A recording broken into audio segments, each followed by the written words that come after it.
Welcome to the Bakersfield City Council meeting. This television broadcast is brought to you by the local cable companies, the County of Kern, and the City of Bakersfield. You can watch the rebroadcast of this meeting Saturday at 7 p.m., Sunday at 10 a.m., and the following Wednesday at 7 p.m. You can download the agenda for this meeting at www.bakersfieldcity.us. Presiding over this evening's meeting, the Honorable Mayor Karen K. Go. Good evening, everybody. As you can tell, I am not the mayor. Unfortunately, our mayor is not feeling well tonight, so we wish her all the best, and we're going to get our business done tonight. So welcome to the council meeting, and city clerk, please call the roll. Mayor Go. Vice Mayor Weir. Here. Councilmember Arias. Here. Councilmember Gonzalez. Here. Councilmember Smith. Councilmember Freeman. Here. Councilmember Gray. Here. Councilmember Parlier. Here. Okay, the invocation tonight will be presented by Councilmember Gray, and after that, following the invocation, Boy Scouts of Southern California Council Troop 194 and their scout leader, James Blowers, will lead us in the Pledge of Allegiance. Everybody stand.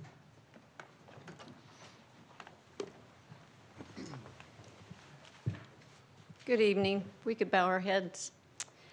Gracious Heavenly Father, we thank you for the opportunity to come together as citizens of Bakersfield, this wonderful city that you've given us, the city that is full of promise for each and every person who lives here. We thank you. Father, I just ask tonight that you would give us wisdom, that as we do our business, that wisdom would come from on high.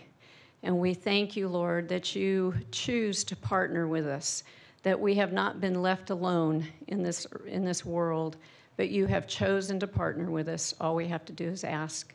So we thank you for your great love for us, for your great love for this city, for our nation, and we ask your blessing upon it in Jesus' name. Amen.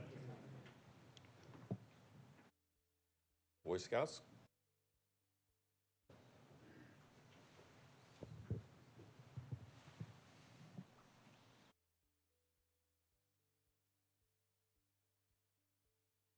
Begin when you're ready. I pledge allegiance to the flag of the United States of America and to the republic for which it stands, one nation, under God, indivisible, with liberty and justice for all. Good job, gentlemen. Nice and crisp. Good job.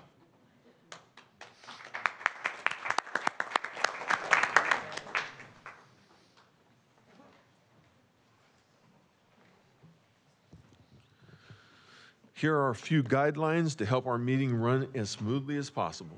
We request that you turn off your phones.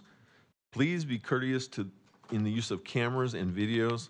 For safety reasons and as a courtesy to others, no signs are allowed in the council chamber or lobby. Applause is allowed during the presentations portion of the meeting, but not during other portions of the meeting. Everyone in attendance is expected to adhere to rules of decorum established by the resolution of the City Council. Failure to abide to the city's rules of decorum, including any disruptive behavior that interferes with our ability to have an orderly and efficient meeting, prevents the City Council from conducting the business of the city.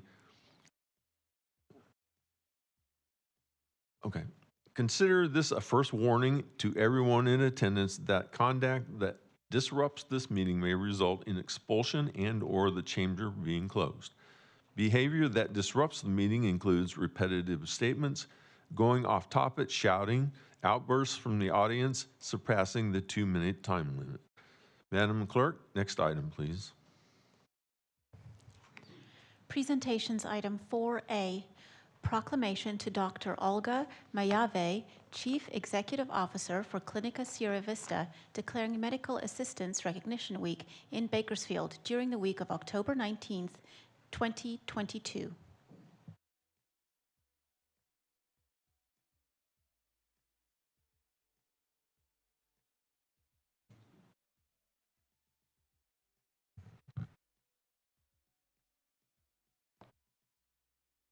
Dr. Olga Meavi, I got none of it right, of Clinica Sierra Vista. Medical assistants are multitask allied health professionals who perform a wide range of administrative and clinical roles with skill. Thank Clinica Sierra Vista for their service to our community and for recognizing healthcare employees. The proclamation reads, whereas they are central figures in promoting and maintaining cooperative, successful relationships with patients and physicians, and whereas medical assistants are vital members of the healthcare delivery system, whereas healthcare organizations, including Clinica Sierra Vista, recognize medical assistants as critical frontline workers who make substantial contributions to the quality of health and care in our community. And now, therefore, I, Karen Go, Mayor of the City of Bakersfield, do hereby proclaim the week of October 19th, 2022 as Medical Assistance Recognition Week in our city, and further extend appreciation for the medical professionals and the vital services they perform and their dedication to our community.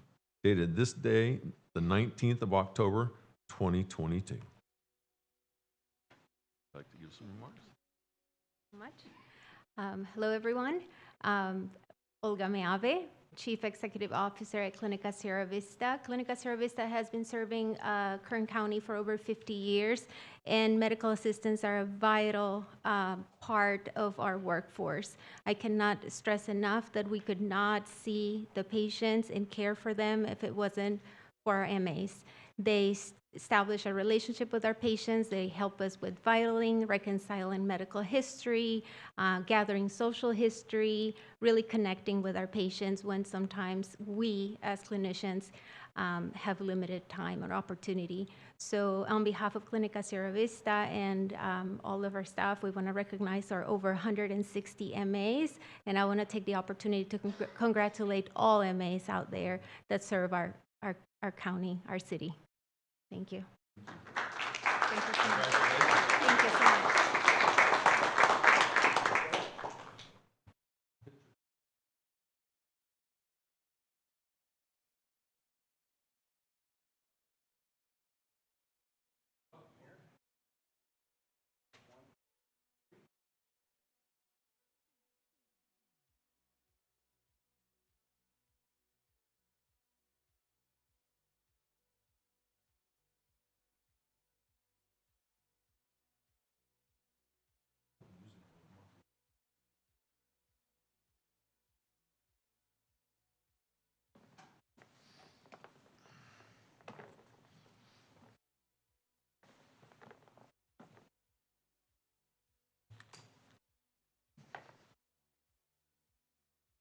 In keeping with the council's resolution, the public statements portion is now divided into two periods.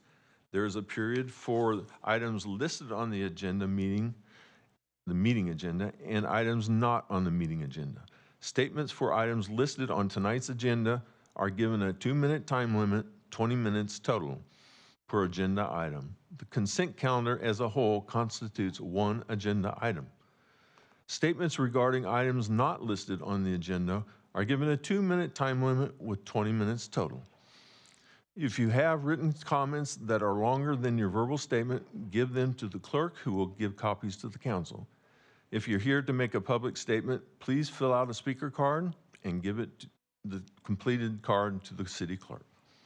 We ask that you mark whether you are here to speak on an item listed on tonight's agenda or a matter not listed on the agenda. Speakers who do not identify a specific agenda item will be presumed speakers for the non-agenda portion. Those speakers will be called during the non-agenda portion of the meeting. If you are here on public hearing item 9A, now is not the time to speak. You will be given an opportunity to speak when the item is called later in the meeting. We are very interested and concerned with your issues. However, due to public notice requirements of the Brown Act, the council cannot take action on any item that isn't on the agenda. The council can, however, refer your matter to committee or request that staff contact you. Madam Clerk, do we have any public speakers regarding items listed on the agenda? Vice Mayor Weir, we have received 2 speaker cards regarding items listed on tonight's agenda. Both speakers are speaking regarding item 12B. The first speaker is Michael Turnipseed, followed by Emma De La Rosa.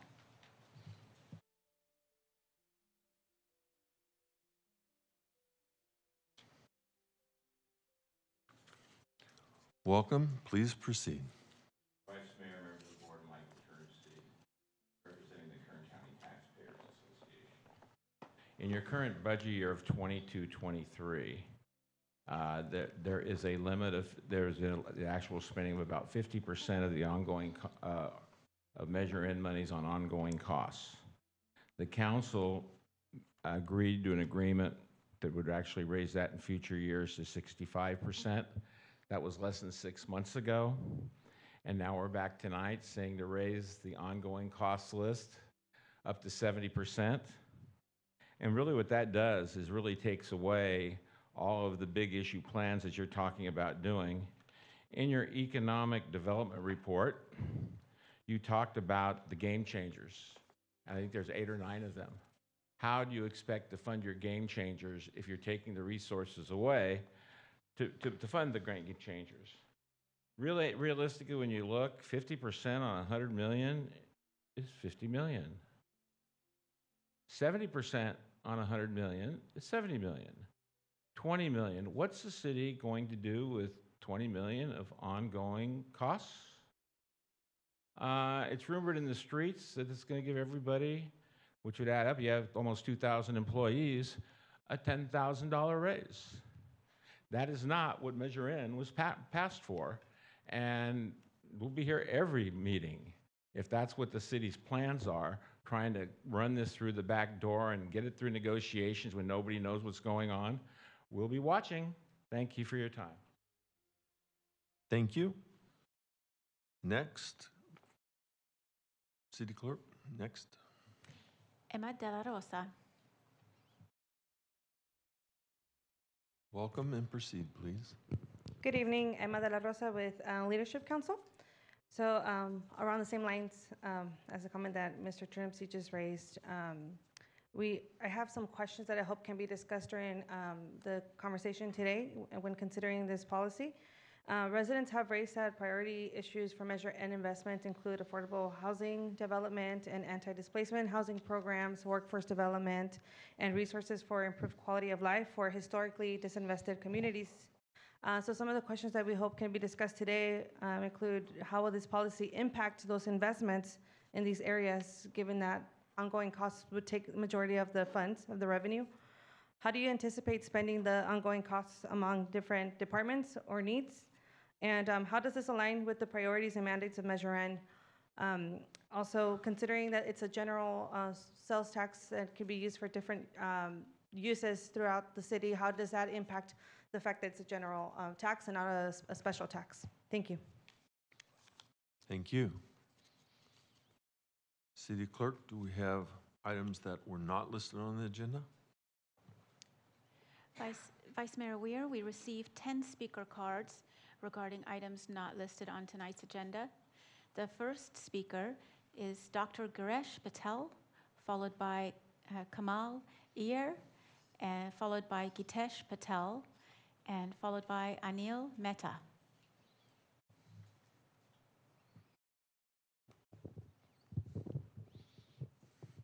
Welcome, and you Good. may proceed. Thank you. Good afternoon, gentlemen and ladies and gentlemen. My comments are going to be longer, so I'm going to submit this to you for your reading later on. However, I am here to represent our Hindu community in Bakersfield and our contributions. As you know, we moved in here about 1980, and we have made this our home, Pragati and I. I opened my office about 2 blocks from here back in 1982. Since then, I've been practicing at Truxtun Radiology. I just retired 3 years ago, and now I own Sundale Country Club. So we've been around for a long time. Not only us, our community, as Hindu community, have been here since 60s, and we have contributed to the community, to the society, as businessmen, doctors, lawyers, you name it. So we would respectfully request the city council to recognize the Hindu community's contribution, because Monday is a Diwali day, which is a very auspicious day for us. Dr. Mehta will explain it further.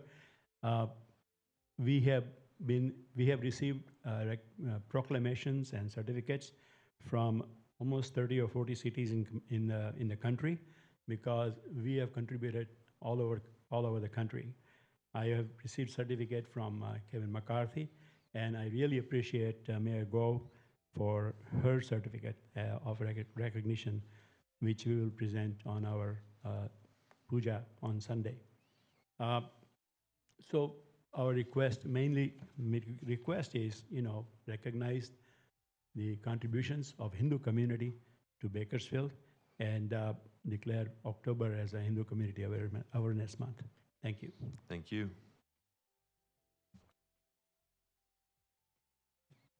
Next speaker. Kamal Iyer, followed by Gitesh Patel and Anil Mehta. Hello, I'm Kamal Iyer. Namaste, Namaskar, Vanakkam. Honorable Mayor Karen Gove and the Kern County Supervisors, Namaste. Thank you so much for giving us the opportunity in presenting our mission in helping, building, and enriching the Kern County. It is so nice and encouraging to see you all at the City Hall. So far, our mission has been to spread the awareness of Indian culture and heritage, to foster the cultural heritage of India and promote cross-cultural understanding through various activities, to urge the members to interact as a close, a well-knit Indian community, to promote Indo-American friendship and international the goodwill, to become a resource for all members of our community. There are a large number of people from India living in Kern County. There are many physicians who handle the health issues and care of the community. The Indian community also comprises of lawyers, farmers, grocery store owners, and other business owners. They're all very unique in their fields, and they run their place with care for everyone. They have been devoting their time and efforts in making Kern County the best city in California. The community has also been very generous in providing donations of food and money to different charitable organizations, including the missions of Kern County. I would be happy to answer any questions in this matter. Thank you so much for giving us the opportunity to say these words to you all. May God bless you all, keep you safe, happy, and healthy. Keep up the good work. Wish you all a long life and endless prosperity. Namaste. Thank you. Next item, our next speaker. Gitesh Patel, followed by Anil Mehta.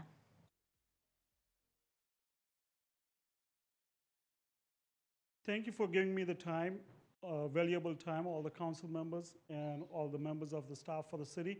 Our humble request is, as Hindus, we have continuously believed in giving back to the community where we live. And if you look at our culture, if you look at the way, then Vasudhaiva Kutumbakam is a word which means the world is my family, and I want to be part of this family. That's what our culture says. Charity begins at home, and we as Hindus begin the charity at home. If you take Ravi and Naina Patel Foundation, which I represent also, Comprehensive Blood and Cancer Center I represent, and all of the Hindu doctors and businessmen in this community who have given or poured out of their heart and given in this community to make a difference in the community. To give you one example, like the Peace Gardens that Mayor opened last week, beginning of this month at Bakersfield College, which is 5 Peace Gardens that are going to be donated by Ravi and Naina Patel Foundation.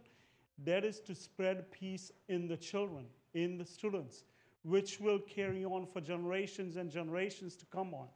And that's just one example. If you take Drs. Ravi and Naina Patel Foundation have continuously promised and pledged to give the Bakersfield Homeless Foundation, to give the Families Against Violence on a monthly basis. Those are just some examples. They have committed a scholarship of about $1 million to Cal State Bakersfield. They have given to the Dolores Herta Foundation $200,000. That's just to name a few. So our goal is, please recognize the month of October for the Hindus, as we want to give back to our community where we live, and we want to make a difference in each and every life that we touch. Thank you. Thank you so much. Next speaker. Anil Mehta, followed by Ray Scott. Good evening. My name is Anil Mehta. I'm a retired gastroenterologist. Worked in Bakersfield for 40 years. And we represent the Chinmaya mission of Bakersfield. Of course, the entire Hindu community, but our main emphasis here in Bakersfield has been educating children about our religion, about our culture, mostly the culture, and giving them pride in their community, at the same time the ability to fit in. As we said, we believe that there is one world, one God, and just different names, and that's what we teach our children, that all religions lead to this one same God. And so we are celebrating our Diwali, which is our festival of lights, which will be celebrated for 4 days, 22nd, 23rd, 24th, and 25th of August.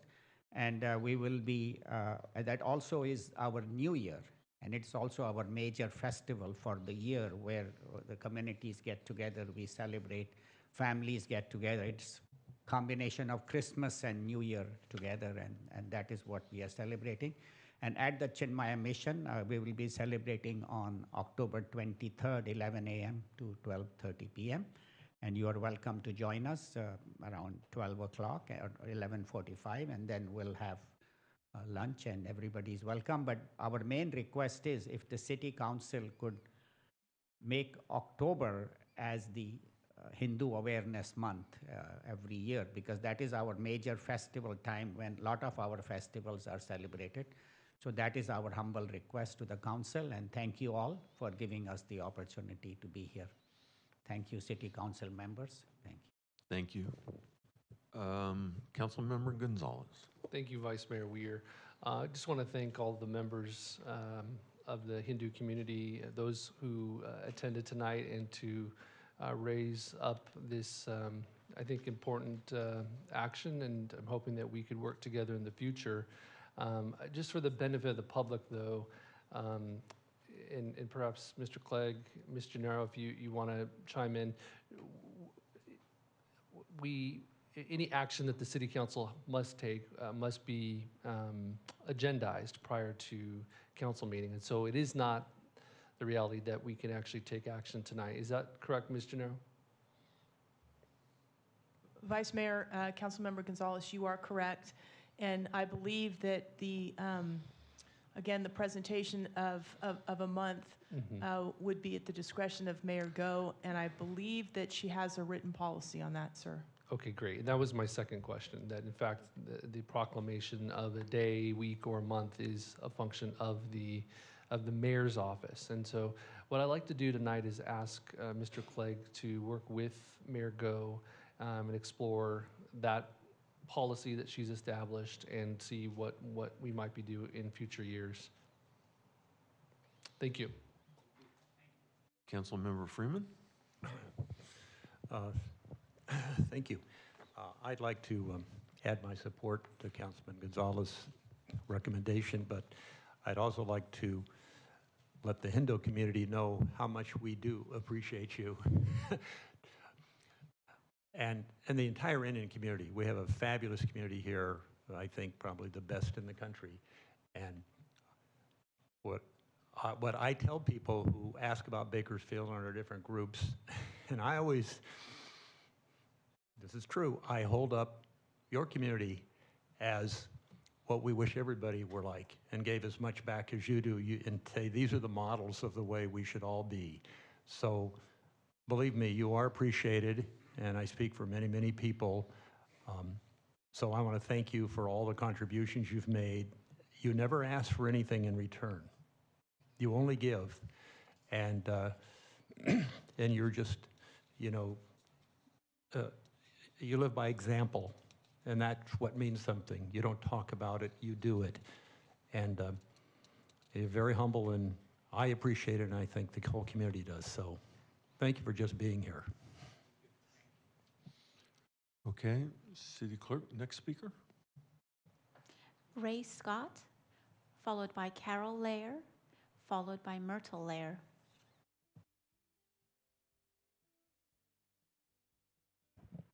Good evening, City Council, staff. Ray Scott, Keep Bakersfield Beautiful. I just wanted to share with you two things that Keep Bakersfield Beautiful is doing this month and next month. This month, John Enriquez has really led the charge in the beautification projects downtown for the upcoming economic summit that we have here in Bakersfield. And then second is next month, we have America Recycles Day, which is going to be the 11th America Recycles Day consecutively here in Bakersfield. Normally, it is one of the largest tonnage-wise for Keep America Beautiful here in Bakersfield. And as I've said before, Keep Bakersfield Beautiful has always been an example for the rest of the Keep America Beautiful affiliates here in America. And it's because of what you as the council and staff do for us, enable us to do here in Bakersfield. It's not, just the volunteers. It's also the city and the way you provide things that we need to do the job that we're doing. And if I can, just for a moment, talk about I am a result of the Hindu community. Back in 1992, when I had a stage 4 colon cancer, it was CBCC that would not give up. It was Dr. Patel and all of them who gave me the love and support for me to be here today. And now that's 30 years ago. Thank you. Thank you. Next speaker, please. Carol Oh, Lair. hold on. I'm sorry. Ray, thank you for coming and just bringing attention again to Keep Bakersfield Beautiful group. My appointees are doing a great job. We appreciate everyone. I was at church Sunday morning, and one of my appointees came up to me and said, "Patty, I had the best time last weekend. I was out planting flowers at the convention center." So, and he was excited about it. So anyway, I just want to recognize all those volunteers. They work hard. It takes all of us doing our part to make this city what it is today. And so I just want to recognize them, tell them thank you. Doing a great job. We do have a big event coming up, so we appreciate that extra push. Next speaker, please. Carol Lair, followed by Myrtle Lair.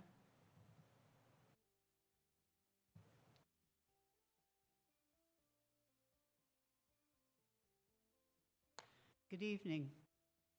On September 26th, I sent an email to City Manager Clegg, and he answered quickly. I'd like to make some additional comments regarding those responses.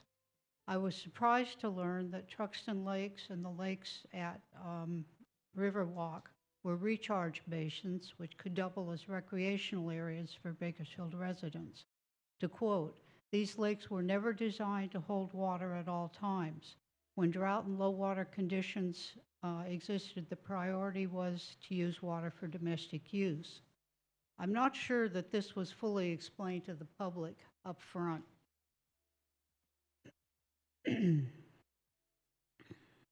I think the public's expectation was that there would always be water for recreational purposes. A lot of money went into creating the park at Riverwalk especially. Water flowing through the lakes was the highlight of that park. Then all of a sudden the water was cut off, and this had a huge impact on the wildlife that over time inhabited these waters. It was reported to the public that an environmentalist was hired to develop a plan for the wildlife, but their survey was done after the water was mostly removed. They looked through binoculars. They didn't actually put boots on the mud to see up close exactly what species were harmed, and their survey made no mention of what species of fish might have been impacted. The public was told that a minimum amount of water would be used to sustain aquatic life in one of the lakes at Riverwalk, but a member of the public posted on Facebook September 24th, along with a picture of fish flapping around and being allowed to die because there wasn't sufficient water being provided. Ms. Lair, your time is up. I fully appreciate the problems involved with the aquatic life in the lakes, but a much better Ms. job Lair, could have... your time is up. Okay. All right.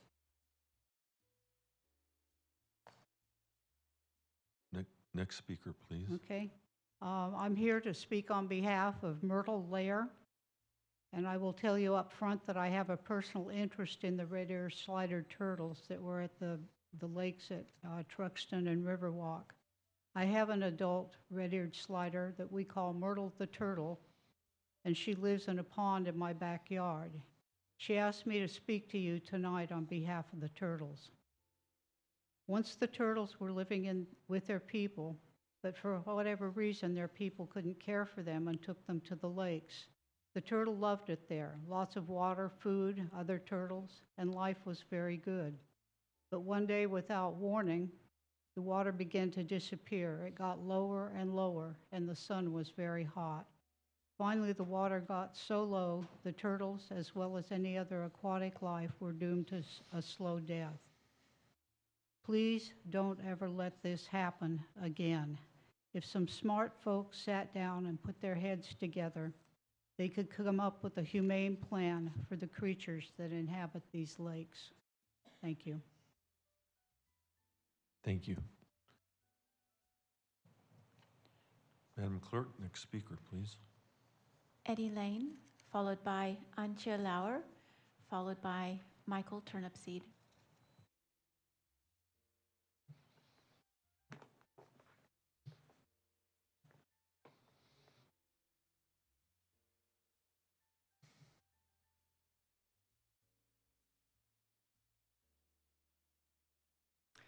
Good evening, I'm Eddie Lane.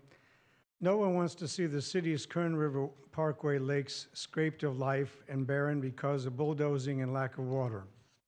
That's what's happened during the last several months with ample public attention. What's being asked? Assert your role as elected leaders. Ask the staff to follow through on previous commitments and answer questions which have been raised. Examples. After an August 5 meeting, interdepartmental collaboration involving water resources, code enforcement, and recreation and parks to develop a habitat protection and restoration plan was to have begun. Nothing's happened. Example, after our August 17 appearance, there was a follow-up email with questions. There's been no response. On September 21, the council was notified of overseeding of tees requiring hundreds of gallons of city water at the Kern River Golf Course. There's been no follow-up. On October 4, the Kern County Administrative Officer publicly said there was no collaboration between the city and the county regarding these specific issues. No fancy plans are needed, just common sense. 1, water dying trees. 2, clean up the Kern River instead of bulldozing plant and animal life.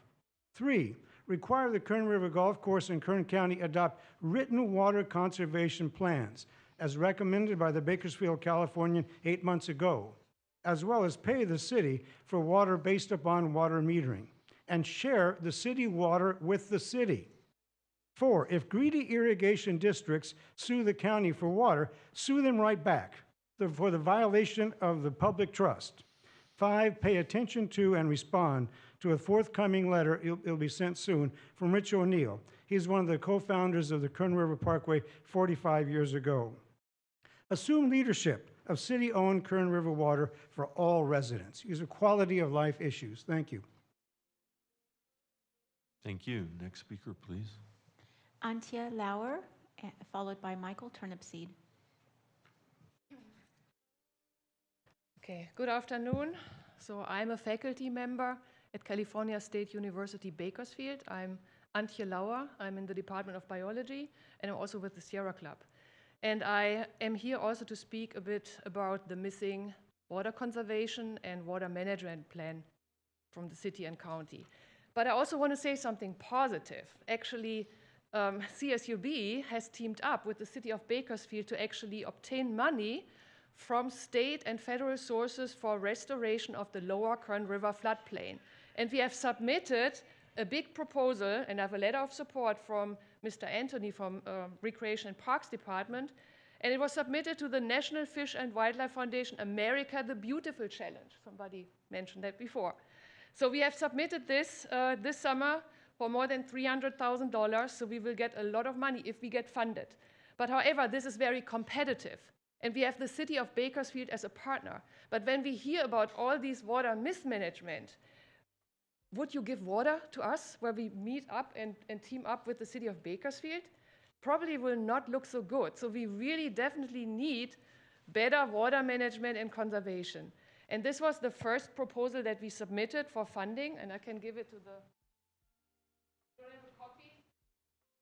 We have submitted a second one with our community partners. We have teamed up with the Kern River Parkway Foundation, with river partners, with lawyers that can help us with permits. We have lots of resources with community partners. We have submitted a second one for federal money, and we are working on a third one that is due November 30th, which is from the U.S. Fish and Wildlife Services, and which is focused on the Central Valley. It's actually the Central Valley Project Conservation Program, and it has almost $5 million competitive money to apply for. How good would it be if we could team up productively with a good water management and conservation program and get our Lower Kern River restored with the help of the city? Your time is up. Thank you. Thank you.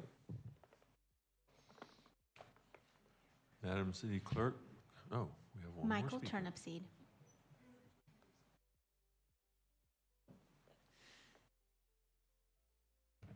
Mr. Vice Mayor, members of the council, before I start my comments, I have one question based on Councilman Gonzalez's question to legal counsel. Is there any state law that prohibits your council from amending your agenda to allow public comment on any issue on your agenda?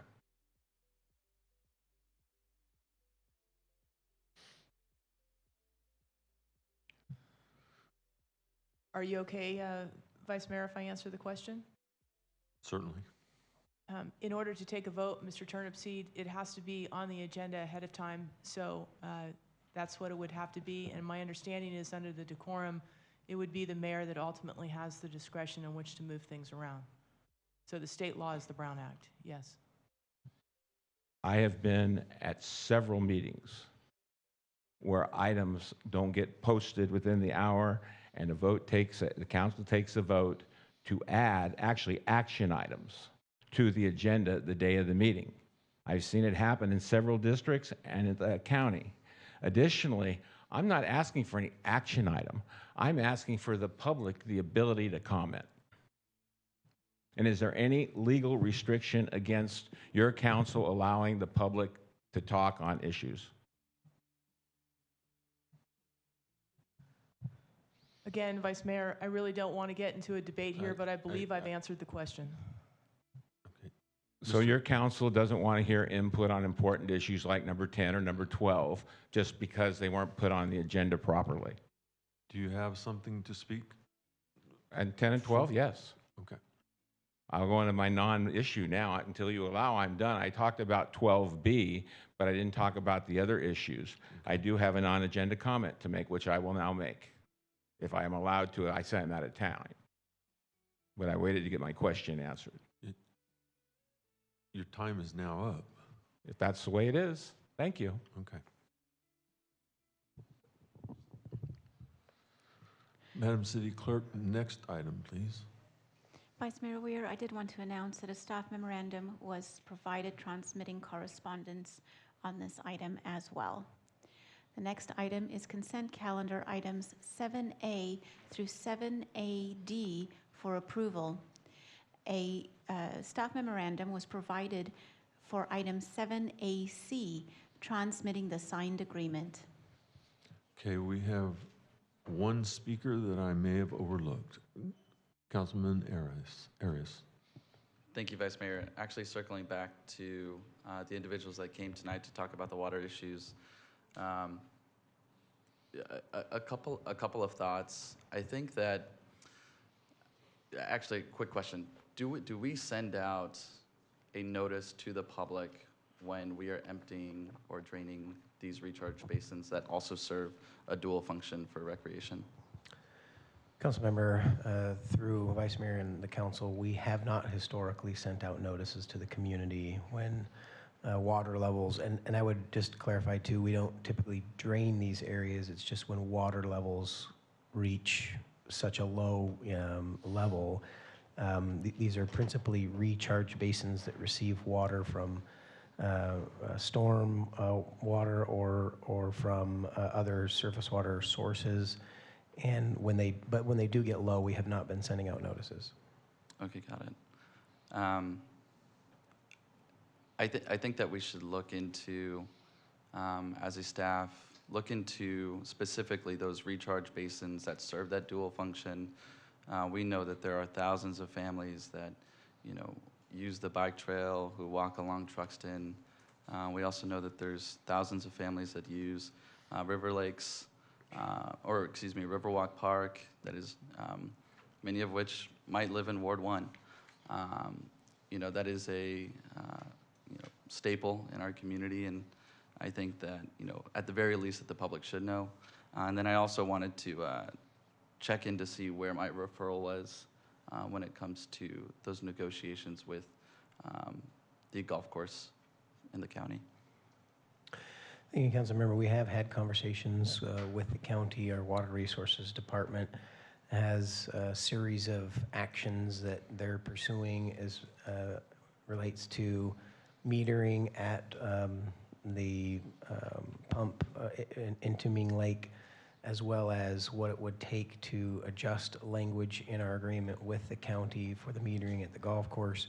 And we have had repeated conversations about encouraging the county to pursue conservation efforts at the golf course. But we're still working on the time frame and cost for the metering at the pump station between the river and Lake Ming, as well as, again, the details and the time frame for how we would update our agreement with the county specific to the metering for the golf course. Okay, excellent. I would just like to reiterate that I think it would be great if we could get a full update for the full council to take a look at that. Thank you. Councilmember Freeman. This is just one more follow-up on the same subject of the water. It's been an ongoing issue, and I know the city and county have met on it, but I'm all in favor of metering this. And has anyone ever answered the question, is the city providing water to water that golf course in the county for free? Or is there some other trade-out, like kind exchange, but is there any consideration? I know Dr. Batel's golf course doesn't get water for free, and so I know Batesville Country Club has to pay for their water, so I just wondered, is this the city? I just think, that there ought to, whatever the rate for golf courses is, if it's raw water, whatever, there probably ought to be some consideration for that. So has that been addressed? Did I miss something? It has not been addressed. That was part of the referral that Councilmember Arias made, and we'll come back and provide information on. Currently, without getting too far ahead of the process that we're going through, the county has provided assurances that they have documentation to rights to the river waters, and the city has asked for that follow-up documentation so that we can make that clarification formalized. Okay, so they're claiming they have a contract right to the free water, and that hasn't been presented and reviewed yet. Okay, well, when you've been going, this sort of controversy's been going for about a year, we are in a drought, so it'd probably be good to wrap that one up and ask them to, get it to us in the next week if it really exists, and then proceed from there. It's a fair question, in a drought, are we providing free water, or do they really have a right, that contractual right to it? I think everybody in the council would like to know because this has been an ongoing issue for about a year. Thanks. Okay, next item, City Clerk, please. Consent calendar items 7A through 7AD for approval. A staff memorandum was submitted for item 7AC, transmitting a signed agreement. Councilmember Parlier. Thank you, Vice Mayor. Does any council member wish to recuse themselves from any particular item? Does any council member wish to pull an item for separate consideration? Seeing none, I make a motion that we approve consent calendar items 8A through 8AD as in David. You have a motion before you. Please cast your vote.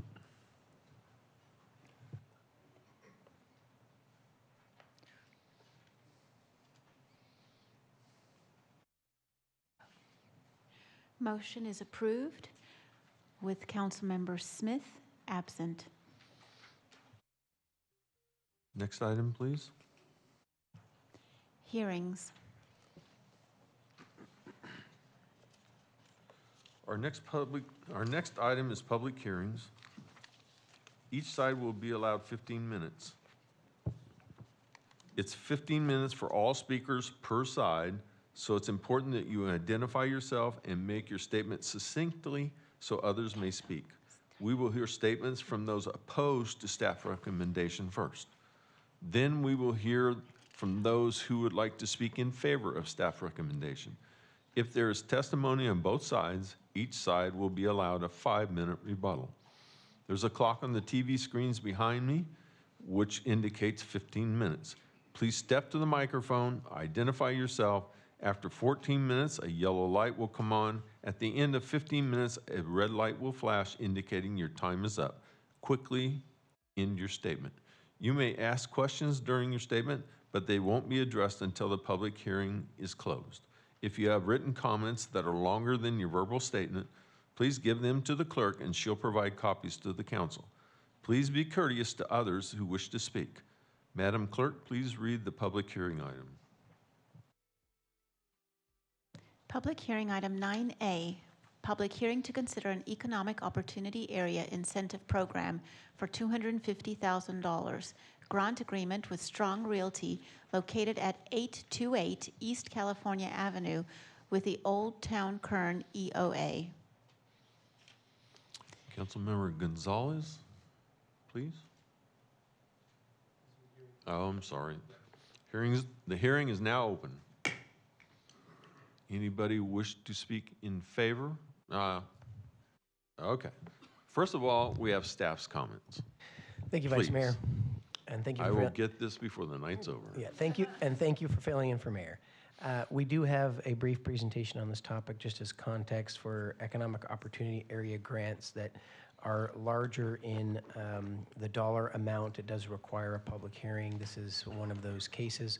And so Paul Saldana, our Economic and Community Development Director, will provide a brief presentation. Thank you, Vice Mayor, members of the council. As we're bringing this presentation up, I will note that, again, this hearing is required under Government Code Section 53083, which requires us to both post the notice of the hearing as well as the information on this agreement to the public, which was conducted both on September 25th and on October 9th.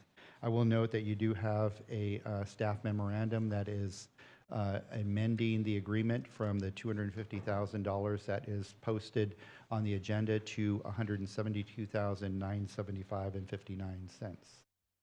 The project area for this is located on California Avenue across from MLK Park.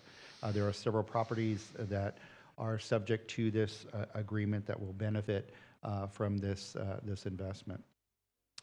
This is the property sites. The areas that are shaded in green, or the properties shaded in green, are the buildings that will be renovated, and then the parking lots that are outlined in the purple lines will be the ones that will be subject to the parking lot improvements. This is the building located at 804 East California Avenue. Again, the improvements will include parking lot improvements and facade improvements that would include new paint on the buildings, windows and doors, and some ancillary improvements there.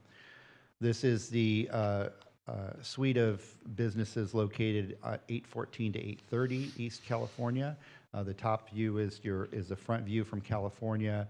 The other view is from the back side of that property. Again, this property will include the facade improvements, paint, parking lot, as well as that wood shake roof that is visible from the street there. The applicant has proposed funding a request for $172,000, as I noted. These will include a variety of different repairs, including the roof repair and reconstruction, doors framing, hardware, painting, repaving of the parking lots, window replacements, as well as some plumbing repairs that will bring the building up to code. So the recommendation this evening is to conduct the public hearing and to approve the agreement as amended in the amount of $172,975.59. And I would be happy to answer any questions. No questions at this time, so I will open the hearing. All of those opposed to the matter at hand, please come forward. Seeing none, all those in favor of the matter at hand, please come forward and speak right into the microphone, please. Good evening, Vice Mayor, council members. I'm here on behalf of the Strong family, and we're here to ask that you approve this project. Can you hear me better now? That's better. Okay, Thank you. yes. We'd certainly like to have your support of this project. We've been at this location for over 40 years. We do feel like it is time to do some major improvements on the project. I mean, on the property, and certainly it's within the EOA boundaries of Old Town Kern and Southeast Bakersfield. Old Town Kern to the east of the property, and Southeast Bakersfield right in the central area of where the property is located. There's much enhancement going on in the neighborhood. There is enhancement going on to the school that's directly in back of us, north of us, that has nothing to do with this funding, of course, but it is enhancements that's going on in the middle school, enhancements going on in the elementary school to the south of us, enhancements going on in the park area, and enhancements going on in the street area. Lots of street improvements going on now. We want to be a part of that enhancement. So we're here to ask your support of our project. We've worked real hard with staff for the last 10 months, and if you give an okay to this project, we certainly would be appreciative. If you have any questions, I'd be happy to answer it, but I think staff just about covered it. Thank you for your comments. Okay, thank you. See anybody else that wishes to speak in favor of this project? Seeing none, there's no need for rebuttals. I close the hearing.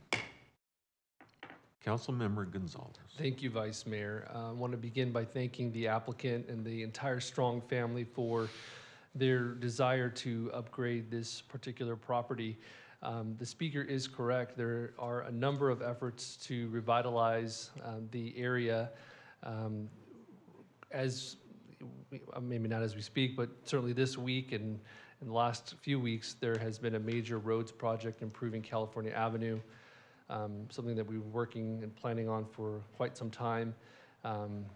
We're working on a reimagining of the park right across the street, Dr. Martin Luther King Jr. Park, working on perhaps some investments in a new recreation center. And there have been a number of upgrades and improvements in Old Town Kern as well, many of which have been actually funded on private property because of this EOA program. And so there's a lot of positive momentum in this particular area in historically disinvested neighborhoods. And so that's something we should all celebrate. I want to thank the Strong family for reaching out to me and having a conversation. I did pull this item from the last meeting. There are some concerns that I've had with this program in general, not this particular program, particular application, I should say. But in general, with the EOA program, I should note for the public's benefit, from my colleagues, downtown and Old Town Kern, and prior to redistricting 34th Street, all those EOAs were in Ward 2. Downtown, Old Town Kern, Southeast Bakersfield are now in Old Town Kern. And so I've had an opportunity to meet with dozens and dozens of applicants related to the EOA program. I'm going to make a motion to approve this tonight, but I want to thank the Strong family again for their willingness to listen and to have a really productive conversation. And I want to ask staff again, and I know this is coming up in a future budget and finance meeting, so I'm looking forward to it. But I want us to really reconsider some of the eligible expenses for improvements, and more specifically, HVAC improvements in my mind are really part of the cost of owning a building, and should be excluded from this particular program. That we really should look at the EOA program is in a way that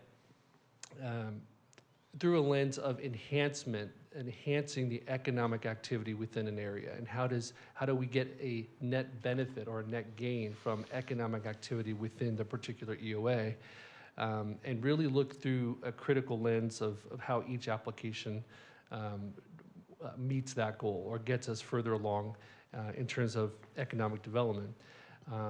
There will be a lot of interest in this program in the future. More and more people are learning about this program, but we don't have the funds to fund every single business within Old Town Kern or downtown. And so we have to be really judicious and really look at each particular project with a critical eye and see how we leveraging these public investment dollars into these private projects in order to spur economic activity. And so I'm going to challenge Mr. Saldana and your department to really, when we talk about this at Budget and Finance, to really come back with some language and some proposals that really help us get to that level of development in this particular program. So excited about it, and with that, I'm going to make the motion to approve. You have a motion, please cast your vote.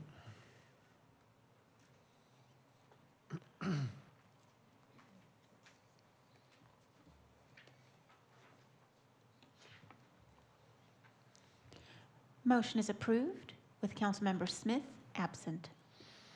Madam Attorney, next item, please. I'm sorry, Madam Clerk, please, next item.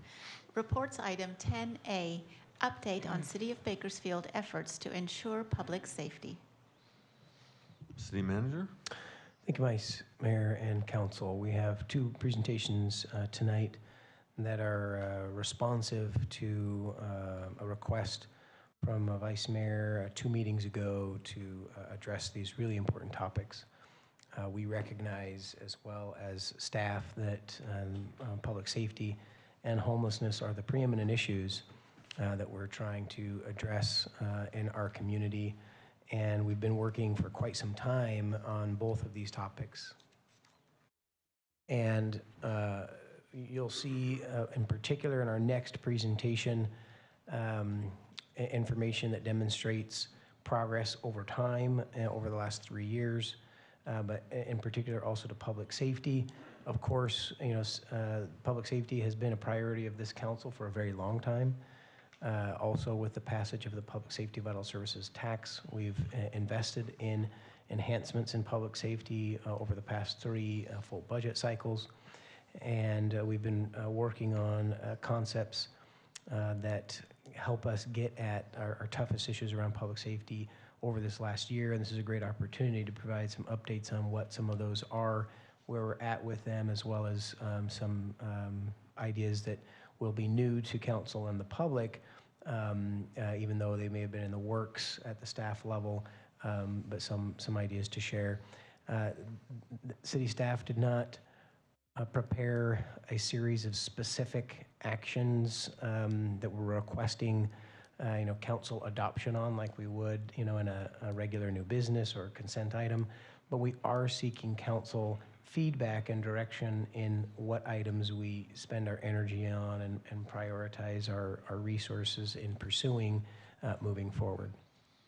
Just to set some context, want to look at overall crime trends over the last 2 years. Throughout the pandemic, we saw some very interesting trends. At a national level, overall crime rates across the nation were up 28% in 2020. We saw a 5% increase in violent crime, 28% increase in homicides, but in large cities throughout the nation, 34%, and in the state of California, a 52% increase. There was an 11% increase in assaults, but a 64% increase in the state of California in assaults. 11% increase in motor vehicle theft, 28% increase in the state of California. Property crimes actually were interestingly down in 2020. Some, think that may have had something to do with the pandemic and lots of folks sheltering in place or staying home, but saw some slight trends back up in 2021. When I say slight, we're talking in the 3 to 5% range, not particularly notable. And just note that this was from uniform crime reporting data as well as a specific crime trends study that was completed by a research institute here in California. From that same study, this is just some food for thought. I would not try to read too much into some of these numbers, but if you look at the 15 largest counties in California, there were some that saw property crimes in 2021 actually go down. And on average, again, in our large counties, we saw property crimes go up, and you see the violent crimes in certain areas notably up. And in Kern County, it's a little hard to read, but Kern County is in between the tall blue and the tall orange. That's Kern County. And so while we have not seen some reductions in 2021 like other counties, that we have fared fairly comparably and lower than a majority of other counties. This is hard to read, but I think the important part is to look at a few trends year over year and basically between the blue and the green. On the right is 2019 and then 2020. So we did see violent crimes increase in 2020 in Bakersfield, but we actually saw property crimes and overall Part 1 crimes slightly down in 2020 here in Bakersfield. If you look at 2020 to 2021, we did see in 2021 overall crime rates increase and violent crime slightly increase. Again, looking at comparable cities throughout and this is a presentation that we provided at last spring, but just again providing this for context. When we look at comparable cities that are of our like size and like demographics, you'll see there some comparisons of crime rates over a 3-year period, actually, and seeing where some of those trends are. And unfortunately, we did see in Bakersfield those trending up from 2019 through 2021. Oops. But if you look at a per capita basis for 2021, that's a pretty telling measure, because even though we consider these other cities are comparable cities, the population sizes are slightly different, and so our per capita rate is lower than places like Fresno, Fresno, Modesto, and Stockton, whereas Oxnard is lower than Bakersfield. Now pivoting a little bit to 2022. 2020 and 2021 were not good years. There's no way around those facts. We saw some increases in violent crime and overall crime that were not good. But if you look at 2021 in the blue on the right, 2022, this is year to date through June. We of course haven't completed our next quarter's reporting yet, so this is 6 months worth of data, but we have seen these trends continue in our monthly checks that we do on crime rates. In 2022, Part 1 crimes or overall crime is down 7% across the board. We have seen a 30% reduction in homicides and a 50% reduction in shootings in 2022. We'll speak a little bit more on the violent crime and why we think those numbers are down significantly, but overall crime, we have seen improvement in 2022. But and just having some context around those numbers does not change the fact that many in our community feel frustrated over quality of life crimes and retail and commercial crimes. And so I'm going to speak to both of those categories and then end with just a quick update on how we are impacting and have been impacting violent crime. Quality of life crimes are often lower level crimes. They're often misdemeanor crimes. And this presentation today does not try to analyze criminal justice reform at the state level. Really, this is looking at what can we do as a city to get at these issues, because we know with some of the criminal justice reforms in California, it's made some of these low-level quality of life crimes very challenging to prosecute and to create accountability. But we have come up with some solutions that we think will have an impact on quality of life crimes. The first is that we're going to focus staffing increases on patrol. As we have hired up 100 additional sworn officers, we've also added some non-sworn positions in the police department. And some of those positions, we have specialized units like our gang unit or our quality assurance unit, which is doing a lot of analytics around the activities of our police officers to make sure that we're preventing and staying ahead of issues.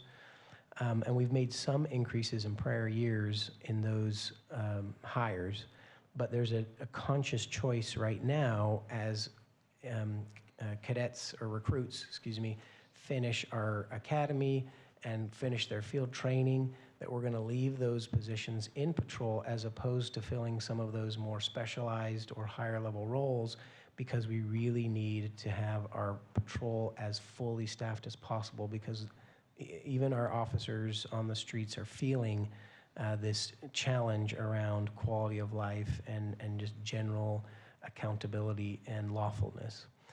And so we're going to be focusing those increases in that area. Chief Terry is also requesting some resources to do some deep analysis to optimize our operational deployments on these priority issues, and we feel like there's some additional data analysis that we can do on an ongoing basis to make sure our patrol is in the right places at the right times.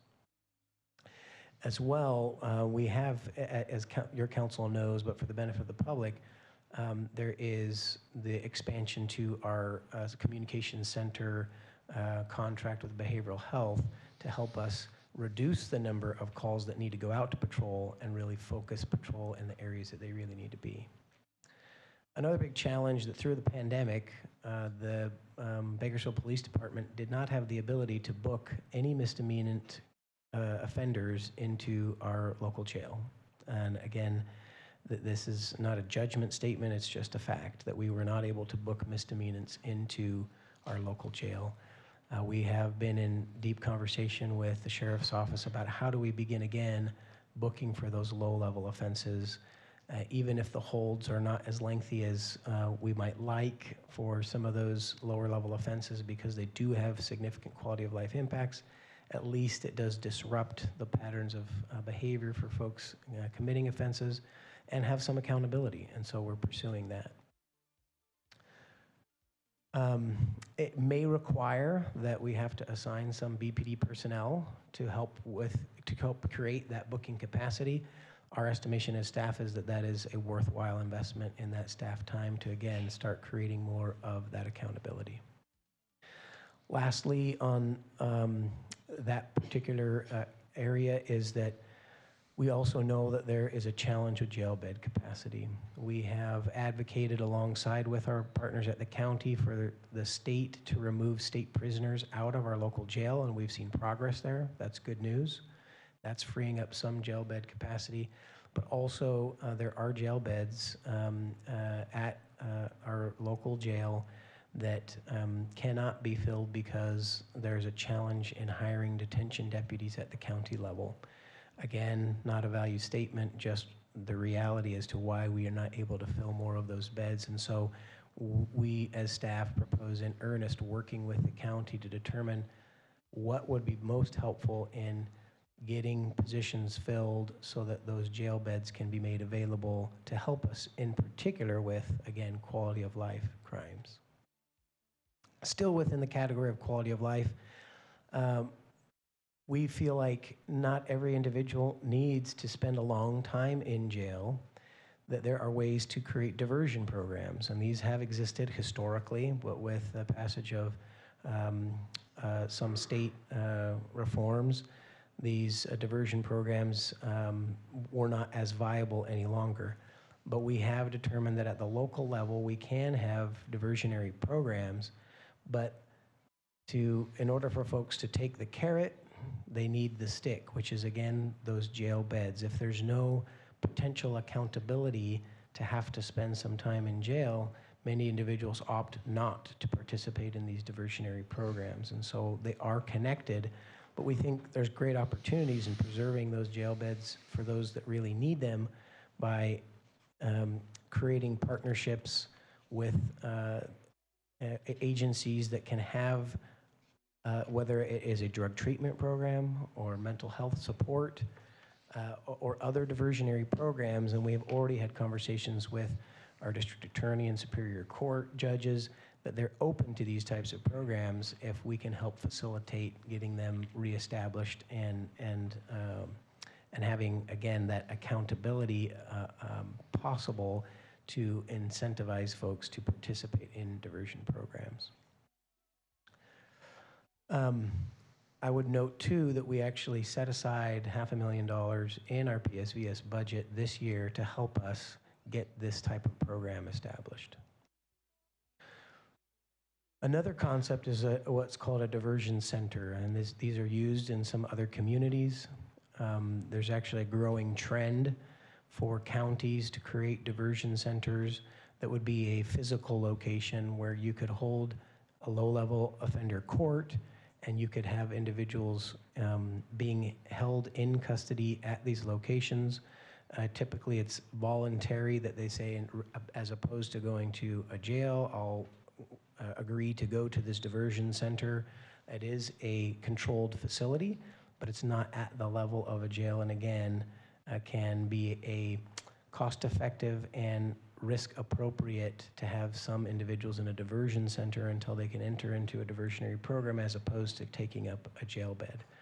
So our thought as staff is that it makes sense to pursue a joint facility that would have these multiple approaches, that would be in partnership with all of our county partners in the criminal justice system.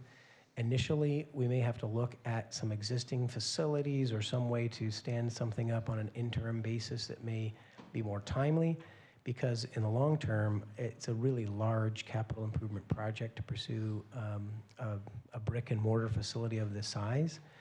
We think that would probably be a 3 to 5 year time frame, and so that's a long ways out.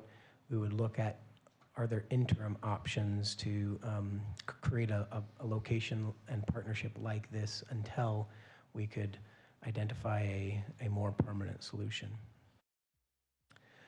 Shifting gears to commercial and retail crime, those are actually also quality of life crimes, but specifically we're hearing a lot of consternation from our local businesses. Folks are really, really struggling with vandalism and with folks inside and in front of their businesses, or even targeted retail crimes.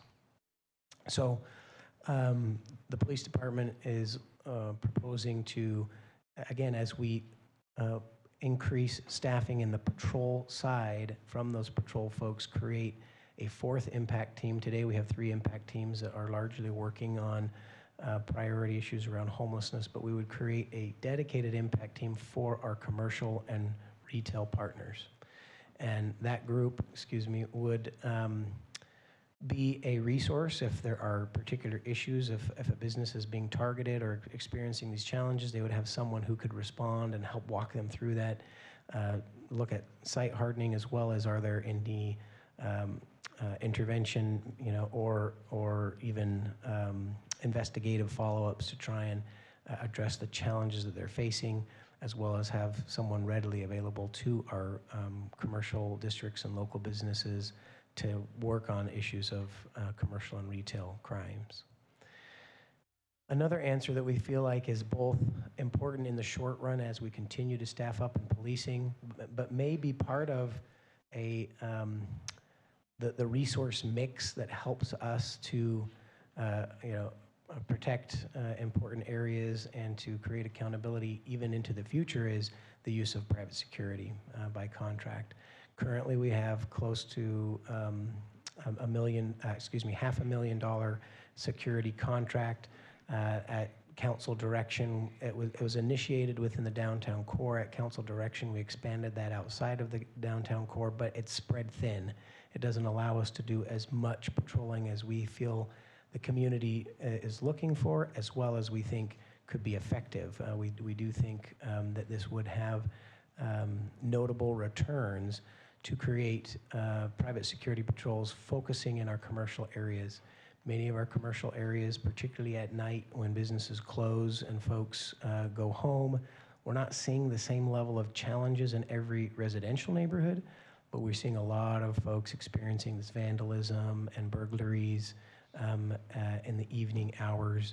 And so our intent is to combine these security patrols with some additional outreach services to individuals who may need supportive services, as well as cleanup crews to help make sure that we're cleaning up as we go in the evening hours and not having our Clean City teams show up in the morning to larger messes that they need to clean up and lose ground during those nighttime hours.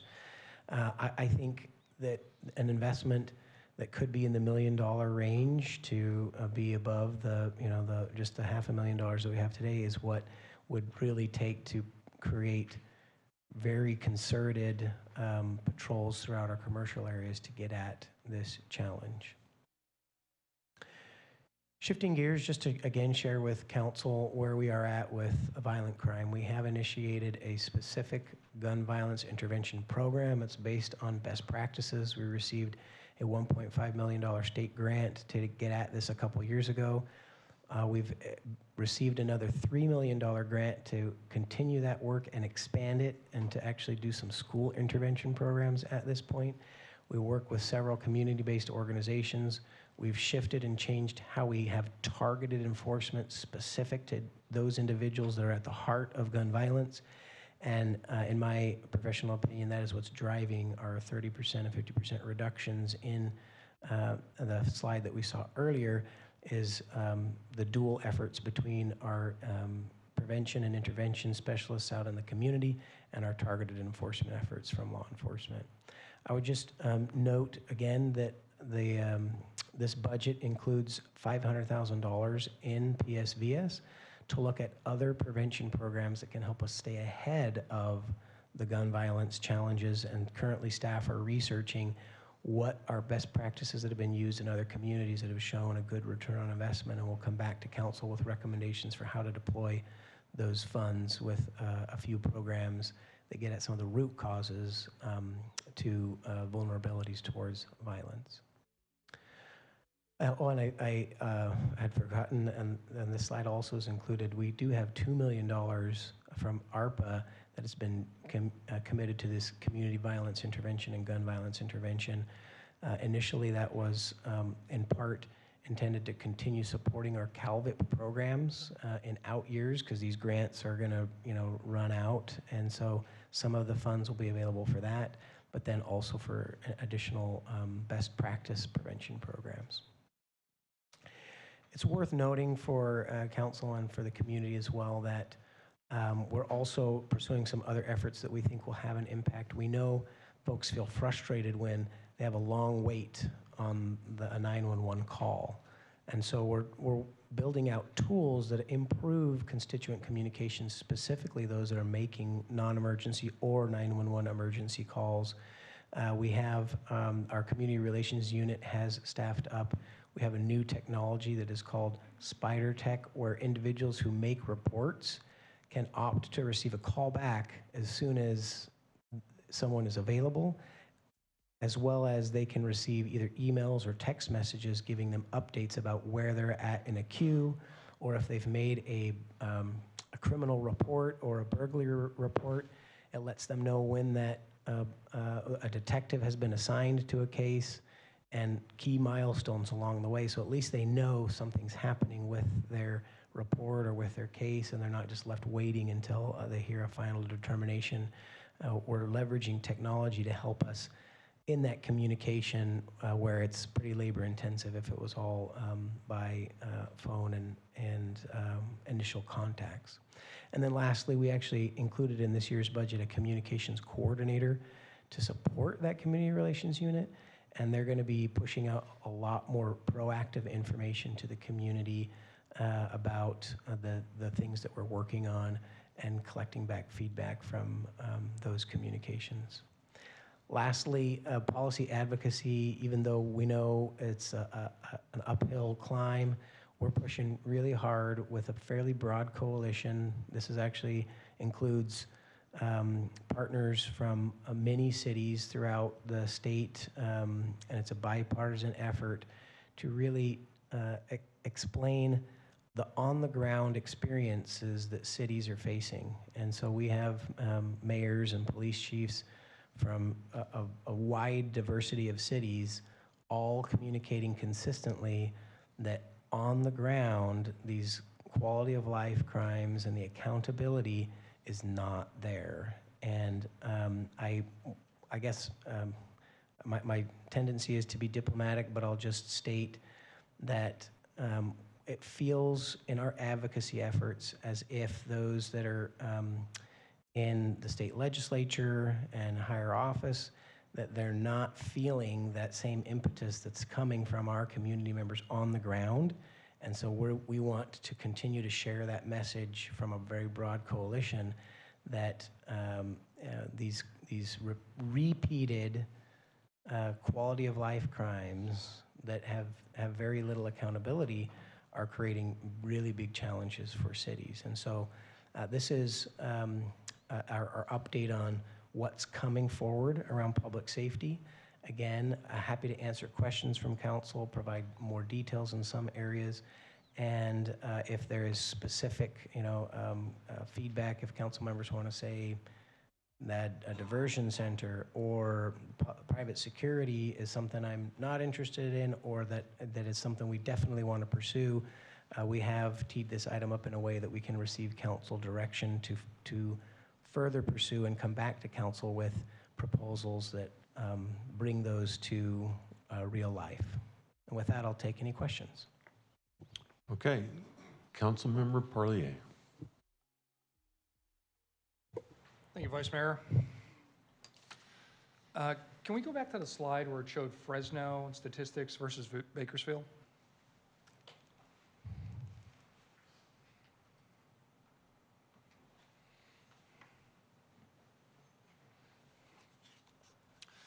Okay, so looking at this, we have lower statistics than Fresno, correct? Correct. So there was an article that came out probably within the last 2 or 3 weeks, most dangerous cities in the nation. Fortunately, we were not at the bottom. But Fresno was about 30 points above us, and I kind of found that hard to believe when I looked at those statistics. And I just want to make sure that when we look at our micro, macro statistics, that maybe some county pockets or different areas aren't convoluting our own statistics. I know we talked about this before, Christian, but I would like to see us above Fresno, at least. So is there a way that staff can work on that? Yes, council member, we have looked into how they, the formulas that they use in some of those indexes, and they are imperfect. And we will both at the local level, just in how we communicate, work on that, but also for key indices like that, we've actually reached out to the analyzing agency that created those reports to try and share that information and provide that clarity.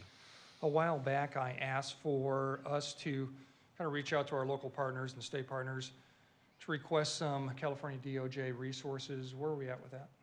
Yeah, thank you, Council Member. We have had some conversations with some key contacts in the Attorney General's office that we've worked with historically to help us strategize the best way to make that request. We've also talked to other cities that are within the region that we would propose that office would support, and there's interest from those other entities as they would create an office that's closer to them, and we're preparing to make that formal ask of the Attorney General's office based on this homework we've been doing. What's the time frame on that, you think? In the next, I would say the next 2 months. Okay. So you mentioned booking process and using some personnel to assist in that, BPD personnel. I know this council passed a few years ago, but we never employed the position that I'm aware of for a transportation officer. I don't know if we can use that, or a PST, police service technician, so we're not using the, so to speak, point of the spear. We're not using sworn personnel, keep them out in the field as long as possible. So is there a way to incorporate those positions or those people to do those booking situations so we can keep those officers out in the field? Yeah, thank you, Council Member. I'll ask Assistant Chief Stratton to help me out on this one. I will say this is a live conversation, and so it's in process. We have looked at light duty officers. We've looked at some of those other classifications. The retired annuitant rules at the state level are getting constricted, and so we're seeing more challenges in being able to use that classification, but we're definitely looking at ways to staff that bookings option that maximizes patrol in other areas. But Assistant Chief, if there's more to share on that, not to put you on the spot, if it's not ready, you don't have to share, but... Yes, sir, that is something we've been looking at and being able to bring a proposal forward as it relates to creating that exact position, to be able to have it as a sworn officer, but not necessarily as a police officer, to be able to better utilize it. In the interim, before we can bring that proposal forward, we're looking at a variety of different options, including potentially having people in a modified duty capacity, or people who may be in an overtime capacity to help be able to help supplement and create additional options for us in our partnership with the county. Thanks, Chief. With that, are you also looking at potentially having a van? One person could grab people from the field and book them, or Yes, you're looking sir. at having people actually there within the facility too? Yes, sir. Because the county has restructured the central receiving facility, it limits the number of people that are allowed, the number of prisoners that are allowed at the entrance component, so it creates a backflow, so to speak, here at the downtown facility. So we've been working with them about additional alternative options, maybe at Lerdo. So we think that it's going to potentially require a van, either that can be placed at the central receiving facility, or potentially utilizing folks that can go out into the field, pick them up, and then be able to bring them back to keep officers in the field, 10-8, handling calls for service, reducing those response times. So those are definitely a lot of the things that you're hitting on are the things that we're weighing out and trying to bring more formalized proposals. Well, you're the professionals, but I think it's a good idea to employ as soon as possible. So, Chief, we got you drones, we brought back the motor Yes, sir. units, Yes, sir. a host of other things. Yes, sir. Is there one particular thing, usually if we just had X, Y, and Z, or we just had X for another tool, do you have any idea? Yeah, you're good, or if we just had this and a console could help you get it? I can tell you that This is Christmas time. Yes, sir. I can tell you that we're in an excellent position to be able to have the support from the council, and we believe that the plans that have been put in place through the measure, the wisdom that's been put in place there, with the support that we've had for increasing traffic and patrol, and a lot of the tools and equipment to be able to be more efficient in our services. We believe we have it. We're if we can continue to close the gap on our hiring and filling those vacancies, we believe we're going to be in a good position. We believe the framework is there, and just getting the people there is going to be one step of putting us closer. We do believe that gun violence reduction has been our biggest focus, and we're seeing the results from the work in the last couple of years of putting that forward with our community partnership and directed enforcement. And that's just one example of what we can do when we have the support and the resources getting us there. And we really want to continue to focus on the quality of life related issues to be able to get to there. So there's not this one thing that if only we had this. There's a variety of things that you've equipped us with. And as we're getting the people there, we feel like we're very, very close to being able to be able to make the difference that you'd like to see. Well, thanks, Chief. I think we have a great police department, and I know this council and city management has been very eager to provide you with the tools necessary for your department to do the job, or Chief Terry's department to do the job. So that's it for you, Chief. I have two more questions for Christian. And so, Christian, when you mention private security patrols, and we look at those contracts, the mall, Auto Mall, has had a lot of success with a security agency that I believe is some retired law enforcement folks. They've been using drones for the Auto Mall area, and they've really had a lot of success with that. So having a security car just drive by a certain area, is there a benefit to that? Or is it a deterrent? Yeah, it could be. But to really have eyes on certain criminal activity, so as we look at those contracts, maybe we can have some on patrol, but some that maybe have expanded resources to be able to do that kind of added patrolling via drones or seeing criminal activity and report it to the police department in live time. Yeah, thank you, Councilmember. It's a great point. As we've listened closely to our commercial partners, we've heard that there's some things that work well and some things that don't work well, and that we need to make some adjustments. So, we've met with partners at Valley Plaza Mall. We've met with our Auto Mall partners. We've met with the Downtown Business Association to understand some of the, again, wins, but also the challenges in the areas that private security hasn't worked. And so we're looking at, it's in the works currently, but we think we need to divide up into several different zones, because the nature of the need is a little distinct, based on each of these different areas. And our proposal would be to really do a request for proposals that builds out sort of a different scope for some of the different areas, that brings in some of these unique tools, and also provides the level of support that's going to actually have a meaningful impact, and not just be sort of a driving around eyes and ears, because we understand that has had its limitations. And so the use of drones, we know in the Auto Mall area has had a really big impact, and the use of some foot patrols in other areas has had a big impact. So we're going to tailor that private security to the things that folks have communicated to us work. Chief, one more question for you. So Yes, sir. as we look at our predictive policing, Yes, sir.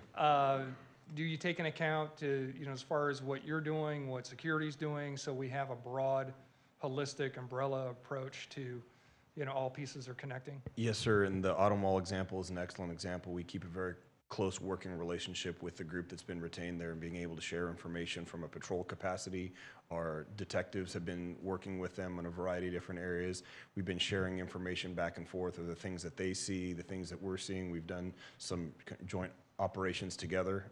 So we definitely see that as being a great partnership. And then we're trying to take the data that we have from some of the recent technology and being able to staff our security in those areas. So the security company that we're utilizing for other portions of the city is completely based on complaints that come in and the data that comes in regarding the calls for service that we have. And so they have flexibility to be able to move around at our direction and our discretion to help be able to supplement the patrols and the things that we're currently providing. So I hope that answers it. But yes, sir.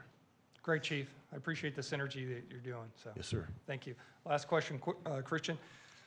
So when I was at the California League of Cities, just hearing their their yearly bullet points as far as what's important to the league, crime is still not there, you know, unfortunately. And I know in talking to people, other cities, other council members, other mayors, it's so important to them, but yet it doesn't seem like it's boiled up to the top as far as the league and board of directors there. So I would really encourage our lobbyists, you know, Valley Cities uniting together to really encourage the league to make this the priority that it used to be, I think, with the league. If I may take the opportunity, Councilmember, completely agree with you. A couple things that we're doing in that advocacy, you know, bullet point that I mentioned, to get more specific. I have requested to join the league's public safety committee. I don't think they have any members of large cities on that committee.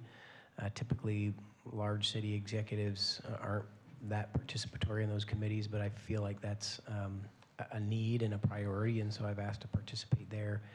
Mayor Go, with the big city mayors, has proposed that public safety be the leading theme of the big city mayor's advocacy in this next year.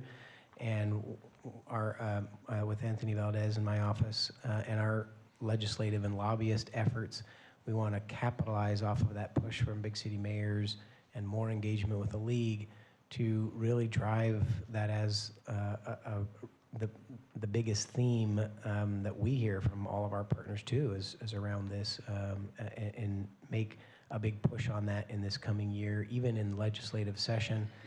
For some context, last year there was a big push around mental health and homelessness, and so there was a package of multiple bills that, you know, were heard in the legislature, and we think there's an opportunity to push for a package of bills that would also help on this public safety issue, and that's our goal. Well, I'm glad to hear that you're looking to get involved with the league, Christian. In fact, I would encourage, as we panel here, you know, fairly soon, a new council, that we really encourage our council members to get engaged with the various committees so they potentially can move up into directorship. Because when I look at the directorship of California League of Cities, it's primarily comprised of very affluent Northern California cities with a population under 10,000, and I don't think they have anything in common with Bakersfield except they're a California city. Thank you. Councilmember Gonzalez. Thank you, Vice Mayor. Just want to thank you for the presentation, Mr. Clegg. I do want to make a few comments. You had asked for some feedback from this council regarding some of the programs and how we feel. I will say full-heartedly that I support the CalVIP Gun Violence Intervention Program, the CalVIP School Intervention Program, and the early prevention programs related to violence prevention. I think those are essential for us to reduce violence over the long term. We cannot, with all due respect to BPD, but we cannot police our way out of some of these societal issues that are affecting many of our neighborhoods, and we have to be very serious about this work. I'm very glad that we were able to receive some state grants for that, but I think that a wise and prudent council will look for future investments from our local dollars because we must get at this. The second question, or the second area that I really support is the area of diversion, because we know that there are many people out there who are causing problems, frankly, in our neighborhoods, that are experiencing significant mental health issues, who are dealing with significant drug addiction issues. And it's not the answer to simply lock them up. That, in fact, diversion programs, some really high-quality programs can make the difference in those individuals' lives and in improving the condition of our community. So I support those full-heartedly. I will ask a few questions. Given the fact that Councilmember Parley asked the question about resources, and that we feel, I think what I heard is we feel good about the resources that have been deployed and allocated for the police department, how are we, and what is our strategy to really get at reducing response times and also those disparities of response times between various different zones within the city? I think that is one of the issues that really agitates a lot of our constituents when, even if it's a low level, considered a low level call, it really is concerning when responses linger and folks have to wait for quite some time. So I really like to hear that. How are you thinking about that, Mr. Clegg, Chief? What is our strategy to really start reducing that response time, given the increased capacity now? Yeah, thank you, council member. It's a really good question, and I'll provide some context, but invite Chief Stratton to also comment on this as well. So a couple of quick thoughts. I'll answer a question you didn't quite ask, and go back to Councilmember Parley's question too about, is there one new thing that would make a really big difference? I would agree with Chief's assessment. There's not like a missing element of equipment or a particular program, but staffing is the key. We have to continue to staff up. And so I don't want that the sense to be that, we're fully staffed, and so we're good to go. We're not fully staffed yet. We have made significant progress with this latest academy. We only have 30 vacancies of our 100 additional positions.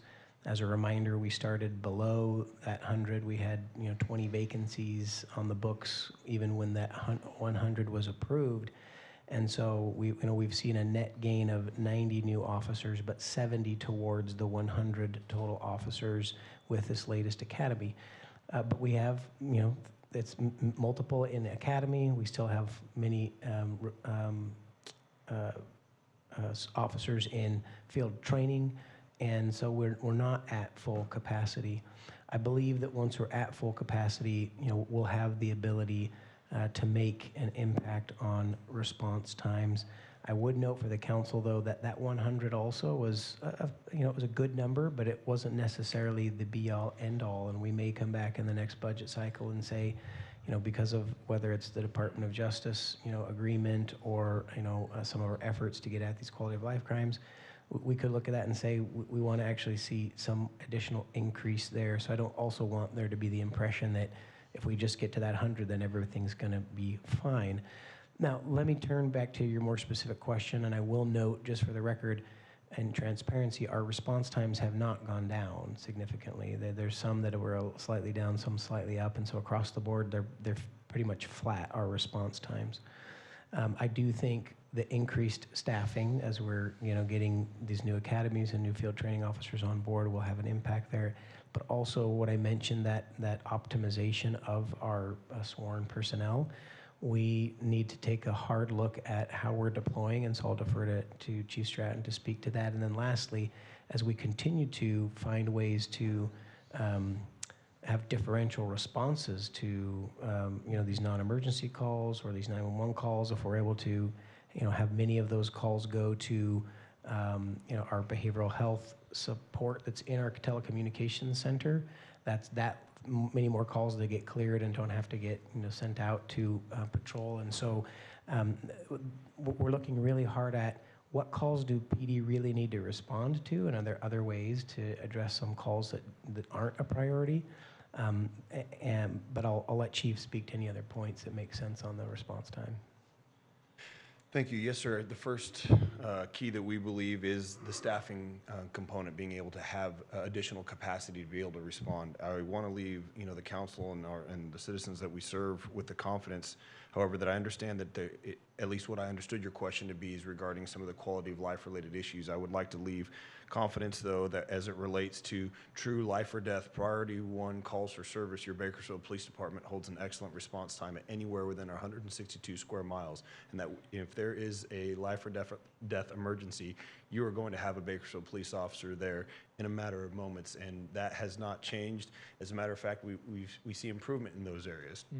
As it relates to the quality of life response, they're unsatisfactory. I mean, it's not at the level that we want and that our citizens deserve. I mean, you and I had a conversation earlier today regarding an incident that's not, it's not what we would like it to be. So we do believe that having additional capacity is going to be one of the biggest things that we can do to be able to get to that We've tried utilizing technology and studies and people who are much smarter than I as it relates to stats regarding where can we best deploy and how can we best deploy, and looking at the times in which calls are coming in and can we staff certain shifts a little bit differently and move some things around there. So that is definitely something that we're utilizing, and that we're hoping that performance analysts and people who are trained in looking at the data can really help drive some of our decision making. And thankfully the council has invested in us with some of the technologies to help be able to leverage some of those things as well. So we're just starting to get some of that really quantifiable data to help lead some and inform some of our decision making there.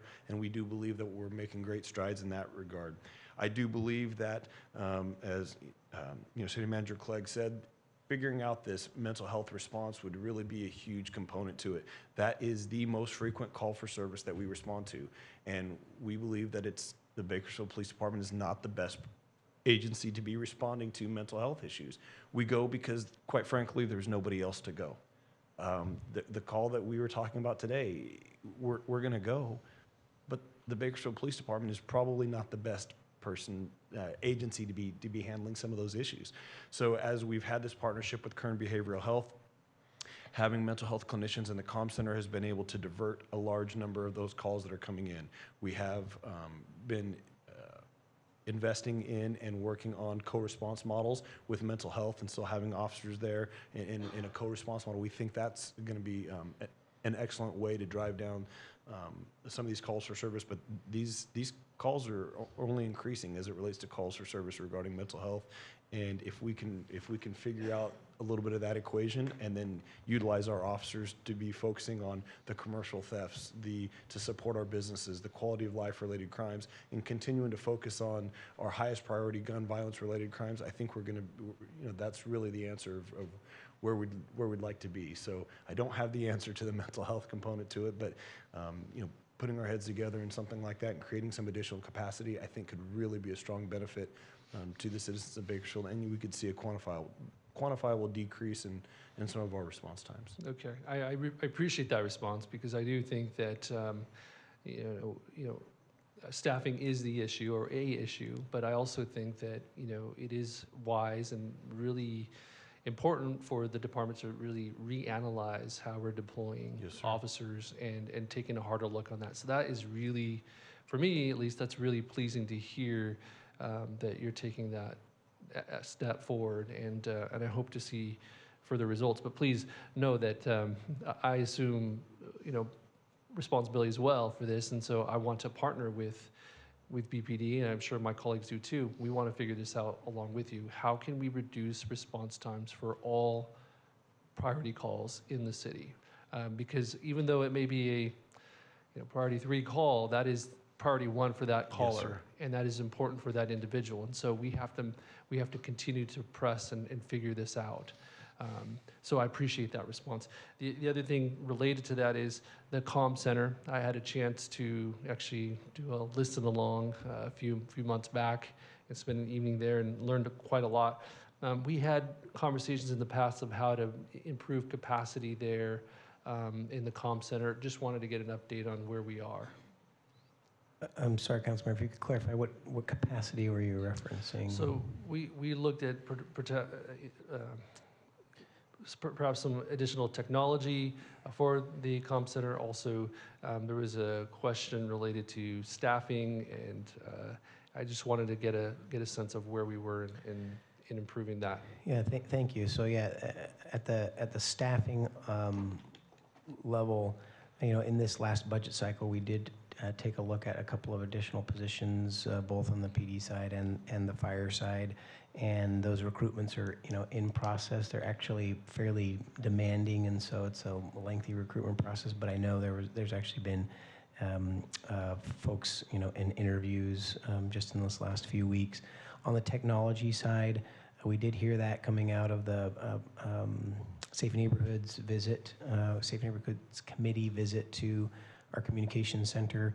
We didn't have those necessarily budgeted projects, and so right now folks are putting together proposals that we could look at in our upcoming budget cycle to look at additional technologies that would create efficiencies there in the communication center. Okay, good to hear. Thank you. Councilmember Gray. Well, good evening, Chief. Thank you. It's always a joy to have you here. First of all, I just want to commend your department for a wonderful work you guys are doing in Bakersfield, the men and women. It's a huge challenge. Lawlessness is just rampant all over our country. Unfortunately, seeing the percentage in California that it's 11% nationally and we're at 68%. You've got a big job and a big challenge. And I want to say thank you to all the individual officers too, because I know they're working hard out there every day for us. Staffing is your biggest challenge, I would agree. And what I'm really happy about seeing in this report is how we're looking for ways that we can multiply ourselves. Yes, ma'am. Being in business, I've got to do that every day. You know, I've got to make sure there's so much production. How can I multiply that production? It's the same thing here on a much larger scale. So using these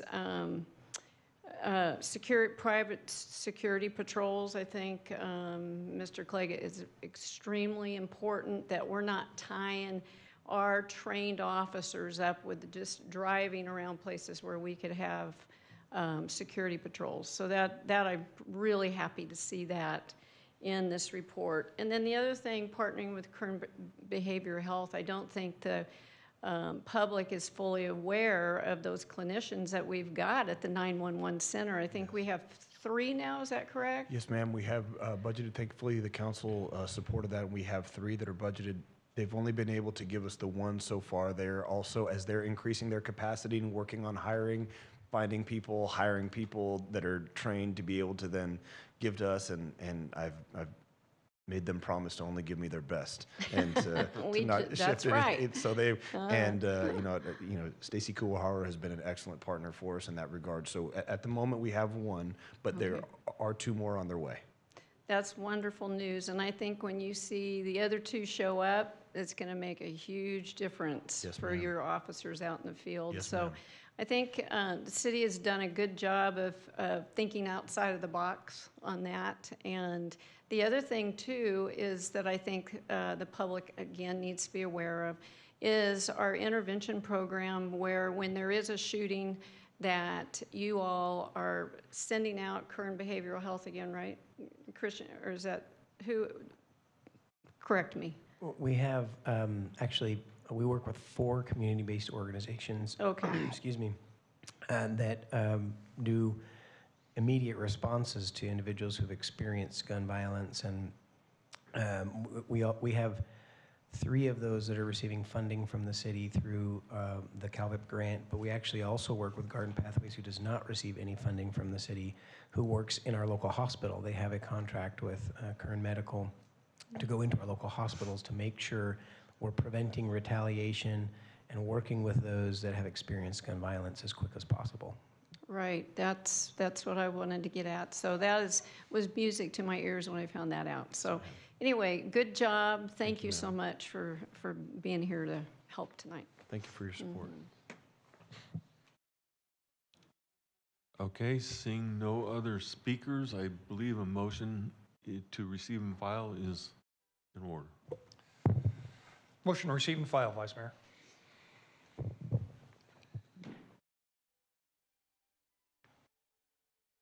Please cast your ballot.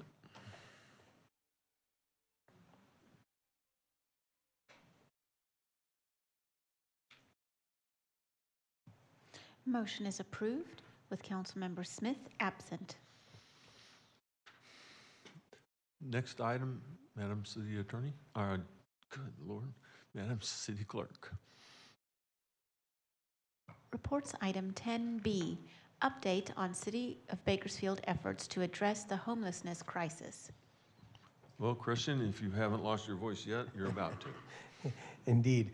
Thank you, Vice Mayor and Council. We'll move to our next item. And I want to give a quick thanks on this to Anthony Valdez in my office, who really did the heavy lifting on the planning around this, as well as the presentation itself. Is unable to be with us this evening as he's also unwell. But then also want to reflect our many community partners who are here with us today. So we have Larry Haynes with Mercy House who's here with us today, Lauren Skidmore with our Open Door Network, Jim Wheeler with Flood Ministries, Nina Carter from our city staff through Economic and Community Development, and Billy Owens from our Code Enforcement and Development Services, and of course, Chief's here as well. And then Stacy Kuwahara is in the house with us, maybe not in the front row, but a really important partner from Behavioral Health. So to put some of this topic in context as well, we have just, again, some data to share. We looked at, now, there are many ways to look at homelessness numbers. I guess let me preface that before we get too far into this. And any number is typically a snapshot as the population is changing on a regular basis. But we do rely, fairly heavily on the point-in-time counts that are done on an annual basis. And in this last year's point-in-time count, there were 1,300 individuals that were homeless. We know that there are many other individuals across the spectrum of different housing and supportive services. There are thousands of individuals in our support safety network system within Kern County. But there are 1,300 individuals experiencing homelessness at that point in time. Of those 1,300, 600 were counted as unsheltered. And if you look at a per capita basis, that puts Bakersfield at a fairly low number per 1,000 residents in our city. But we also know that the impacts of those 1,300 individuals are keenly felt by our community. Reflecting on those numbers a little bit more, for the first time, we have actually sheltered more of those experiencing homelessness than are unsheltered. So that green line are folks who are in shelters, and the yellow line is unsheltered. And for the first time in our point-in-time count, we saw that flip, and that we have more folks sheltered. And I would suggest that's in large part due to a collective effort to create more beds in Kern County. There have been a number of increases in beds, not just ours, but this is the purview of the City Council. The shelter beds that we've sponsored or supported either through pass-through funding from the state and federal governments or the city's own public safety vital services tax dollars. We have supported 529 shelter beds. With your expansion of the BLNC that will go live early 2023, we'll be at 529. And we've made funding commitments to support another 100 beds in support of Open Door Network in future years.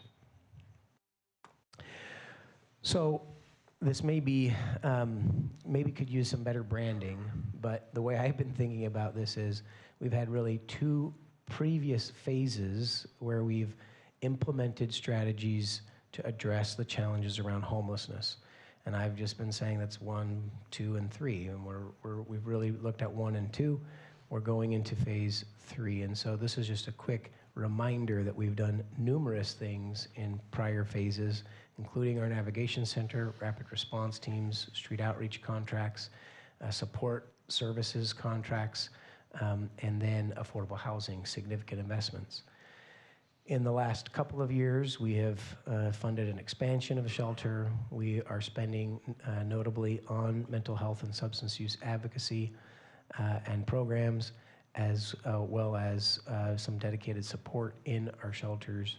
And we'll go in more detail, but this next phase is a lot about expanding programs and services, expanding bed options, looking at how do we support the care court process, as well as we feel like there's an opportunity to have a deeper coordination of our own on-the-ground efforts that are addressing the impacts of homelessness in our streets and neighborhoods and businesses with that better coordinated effort. This is a lot of information, but I think it's fair for the public to know that through these initial 2 phases, significant work was done in key areas. We created a framework for this information. This actually goes back to summer of 2021. We presented a memorandum to the City Council, shared that with the council in a public report like this, where we had 4 categories. One was quality of life. And so you'll see there that we did several quality of life efforts in our first 2 phases. And what I just mentioned is we've taken a position in the city manager's office and dedicated it towards this coordination effort between our multiple departments and contracts to really have a keen focus on how do we make impacts to those that are in encampments in our community and synergize all of the city resources to address those encampments as effectively as possible through that coordinated effort. Shifting gears to another category is preventing homelessness. We have been able to spend dollars on the jobs program. Those continue forward. We also used notable state and federal monies through the pandemic to do rapid rehousing as well as rental assistance. At a recent conversation about our ARPA funds, there was some inquiry about rental assistance. We actually have received an additional $700,000 of emergency services HUD monies, and our proposal would be to use those funds for additional rental assistance. They're designed for that from the federal government as part of this next phase to support that ongoing need as the initial large federal dollars are spent down. The next category is just providing homelessness services. And so again, you'll see there, we've done significant work with street outreach teams, our coordinated entry system and participation in our homeless collaborative and increasing shelter beds, both in phase 1 as well as phase 2. Notably, in phase 2 is the expansion of BLNC. And I'm going to come back to this topic of where it says council direction on additional city beds. That's where I think the heart of this conversation is going to be. But also wanted to reflect that we initiated Project Homebound. This is a referral from Councilmember Parlier to have a program where we can reconnect individuals out of our region to supportive networks that they have in other areas. And we are proposing a significant increase. We are proposing a $300,000 increase to that program. To date, it's been really a $35,000 commitment, and we think we can become much more proactive in reconnecting individuals to their support networks by having full-time dedicated individuals doing that work. In addition, there is right now a homeless action plan being developed through the Homeless Collaborative, and we're going to be keenly interested in some of the data that comes out of that tells us more about these subpopulations and the number of beds and units that we need to serve those populations, and we'll come back to the council with any recommendations about how do we as a city assist in filling some of those gaps. Although I would note, we can't fill all those alone. We're going to need our regional partners to work with us together on that. So let me go back to that topic of council direction on additional city beds. So we have been researching over the last 4 to 6 months the different best practice programs that have been seen in other areas. And so in addition to having low barrier shelters and a variety of shelter beds, there have been a number of cities in California and even other states that are trying to deal with this homelessness epidemic by creating safe camping sites as well as tiny home sites. The county has created a safe camping site at their M Street Navigation Center, and we've been watching that closely. They have 50 sites there, and those sites are all full, and they have a wait list for individuals who are willing to safe camp in those areas. Our homework is that to create a safe camping site, the upfront capital costs are less than some other solutions. We think that for less than $500,000, you can create the infrastructure for a safe camping site. That does not potentially include if there are property purchase or lease costs. Those would be in addition to that number. But just to stand up a site, we could do it for that cost. But for any site that the city would sponsor, I would strongly recommend that it be a well-managed site. You don't want to, put up an area and just invite folks to be there. But like M Street, that there are supportive services on site, security on site, and it has, an on-site manager. As we've looked at that, we think that it's in the $1 million range for an annual operating contract to operate a site that would have 50 to 75 what we would call beds for safe camping, to provide those supportive services, security, on-site management, and some food services at that location. In comparison, a tiny home village or tiny home site would have a higher upfront cost. These can be done fairly affordably from a one-time expenditure perspective. There are grant funds for these types of sites, and they can be done fairly quickly. There's a growing level of expertise in creating these types of locations. But we still think it's probably around a $2.5 million one-time cost to stand up a 50-plus bed tiny home site. Interestingly, the operational costs are pretty comparable. We think it's about $1 million a year to operate a site that would have on-site management, security, and supportive services. When you look at a per bed cost, this is some interesting information. A per bed cost for a site that's, like I said, $1 million a year plus some of these upfront costs for 50 beds, that's about $20,000 per bed. And to just put things into context, our Mercy House has operated the beds that we've designated with our operating funds at about $21,000 per bed per year.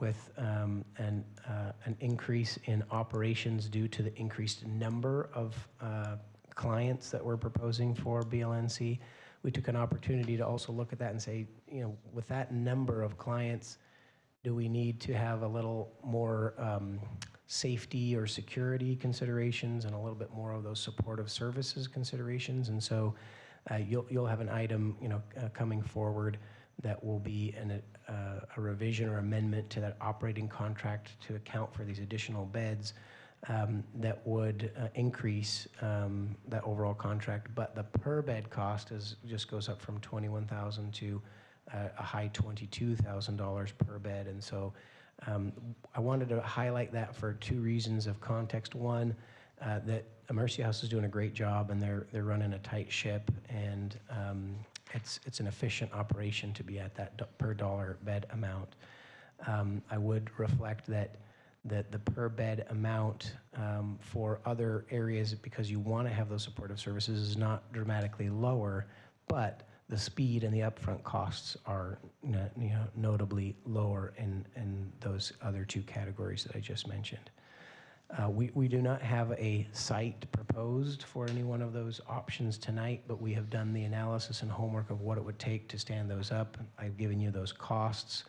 I would reflect that it would probably be a 6 to 12 month process to actually stand up a tiny homes. There's even though they can move pretty quick in installing those, just identifying a site and going through a process to procure, and then a process for an operator, and then getting everything ready to go is there is some notable lead up time.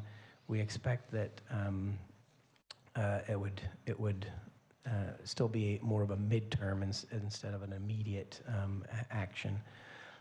For a safe camping site, again, depending on what site might get selected, if there is existing utilities to the site, we could move pretty quickly. If we have to install utilities, because you'd have bathrooms there and you'd have some electricity needs there, it could be a little bit of a longer time frame, but we could stand that up much quicker than the 12 months it might take to stand up a tiny homes site. My feedback on other beds, there's two additional pieces. I do feel like we have a a particular concentration of shelter beds and supportive services in our core downtown and our historic neighborhoods that are around downtown. And it would be my recommendation that we would consider looking at additional areas of the city that where we have a homeless population and to serve and a need that we could cite other locations that would not be in the same core area, particularly if we're able to provide some of those supportive services there on site. The second thought is that there's a need to have a wide spectrum of housing options. That's why we have different even types of shelters. It's appropriate for each of the shelters to have a slightly different approach because it provides options for those wanting to be in a congregate facility.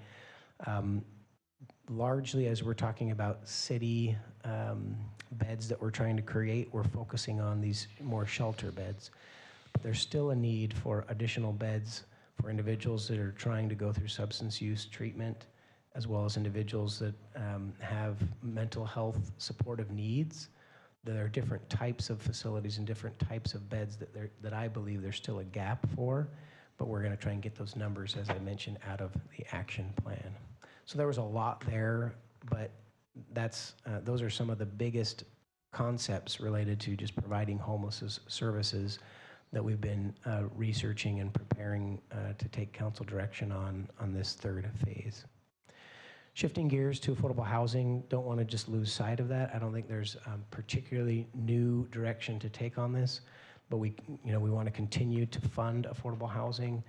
We were just recently awarded a state $2.1 million to match our contributions to our Affordable Housing Trust Fund, and there'll be a future council action to identify some additional one-time match dollars to match that application for funds that we just completed with the state. And then we'll continue to follow through with our affordable housing strategy and annual allocations to get at creating more beds. We have 550 units in the development pipeline from former notice of funding availabilities that we've done, and we just need to keep building more and more of those units. Where I think we've focused a lot of our efforts to date has been in these large proposal requests. And we've been fortunate to have ARPA monies to spend on some smaller like infill projects and like the purchasing of blighted properties and trying to rehab those into affordable housing units. But over time, I do think we're going to have to look at our affordable housing trust fund allocations each year and ask if we want to dedicate some of those funds for projects like infill or accessory dwelling units to make sure there's a good mix. But to date, we've spent on big projects, and I think that's appropriate. But we need to continue spending on that and continuing looking at the mix of affordable housing that we fund. I just wanted to note that we actually feel like there's a fifth category. I've gone through the four that we presented a year ago. We feel like that the mental health and substance abuse services is such a challenge to this population that we've added a fifth category, at least for the reporting framework. But as you know well, in our second phase, we added funding for support in our own BLNC. We are working with Kern Medical on the psychiatric emergency room. We have worked with BHRS and other partners to get more supportive services into our shelters.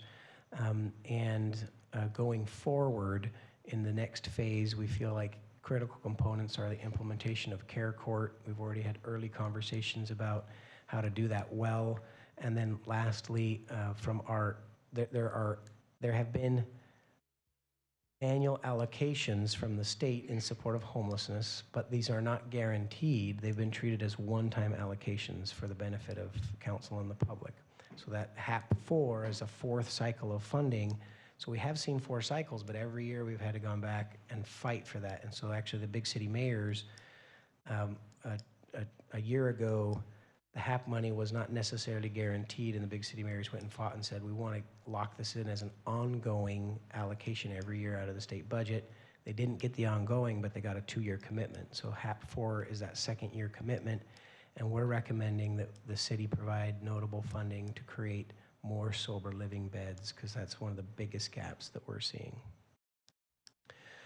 So to highlight some of the areas where we feel like we've presented some options and information, but would look for some direction from council is on expanding that homebound project. Again, we feel like a $300,000 amount would allow us to really ramp that effort up. Whether we pursue some of these other types of options for creating beds, that we spend some of our ESG, that $700,000 of ESG monies on rental assistance, that we continue to pursue sober living with our HAP $4. And I'll just suggest that I feel like there is already the desire and support to have this team coordination and stronger synergy among city staff, and that we're going to move forward in that direction as a staff. So with that, happy to answer questions and dig into some of these tough areas.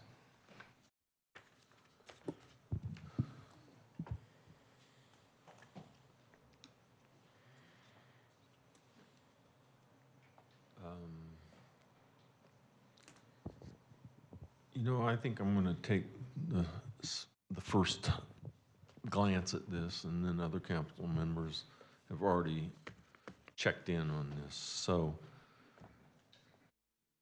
do you envision an integrated overall plan that deals with the subject at hand? Is it, because it seems like we're going to have a lot of pieces there, and they should all be interconnected and working together for a specific goal.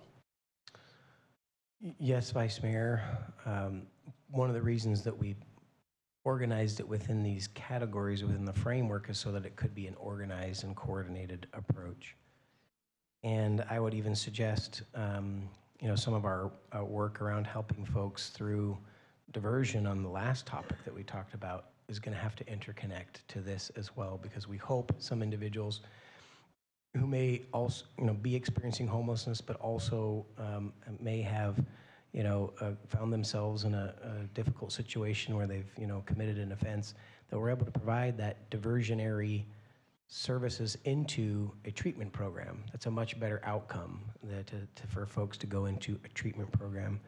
So there does need to be a coordinated response. I would also really distinguish regionally the homeless collaborative and the action plan. There's a huge emphasis on creating a coordinated approach from all the different partners, because it's going to take everybody. Then what do we do as a city specifically? We play our part, we fund some pieces, we provide some of those services. The services that we provide directly needs to have that collective plan. And so based out of this council direction that we take tonight on the ideas that we proposed in this third phase, we'll create what is that comprehensive plan of how we're going to tie it all together. Okay, as far as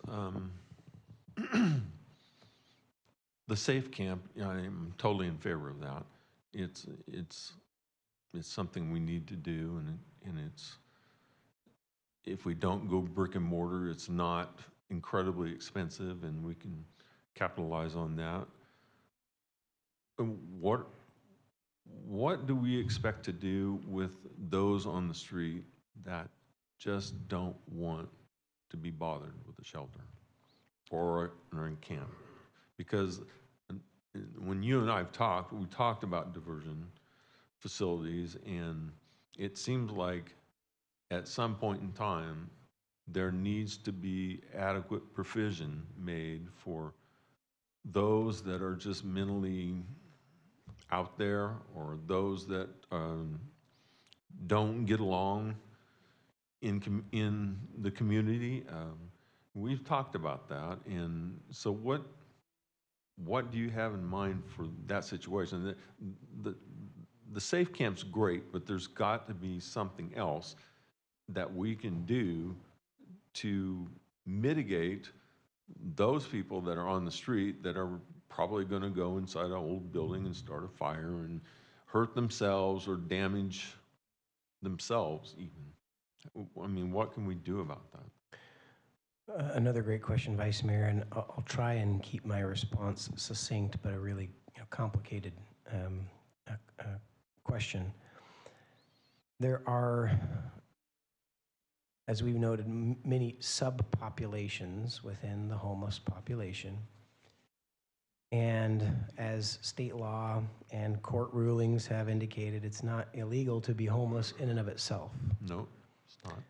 And so there are we have to use different tools based on, every individual case. And I think part of this, also the coordinated, more intensive coordinated response from the city is to get really specific and identify, known individuals. Like, how do we have a plan for this person? Because their plan is going to have to be a little different than other people's plans. But to tease out some of the key subpopulations, so an individual who is, for example, maybe committing a crime because of a substance abuse issue or a mental health issue, then they could be subject to the criminal justice system, and that we would help get them off the streets and into a better situation through that process. An individual who may be experiencing homelessness, who's just, they're not committing a crime, but they're regularly, on a street corner, but it's evident that they have some mental health challenges, that's where Care Court could come into play. So folks can be petitioned to the Care Court to receive the level of care and treatment that they should be getting. I would also suggest that we have what's called Project Rome, and this is a project of behavioral health, and they're partnering with law enforcement on this, where they're already engaging those that have some of the highest acuity mental health challenges to try and get them into services. But Care Court may give us a little more leverage on that, even though I, as you all know, in our conversations, I've been clear that Care Court's not a cure-all. It's going to be, I think, an effective tool for a small number of individuals, but not for everyone, who may be experiencing homelessness. So, and I'm going to be very transparent about this.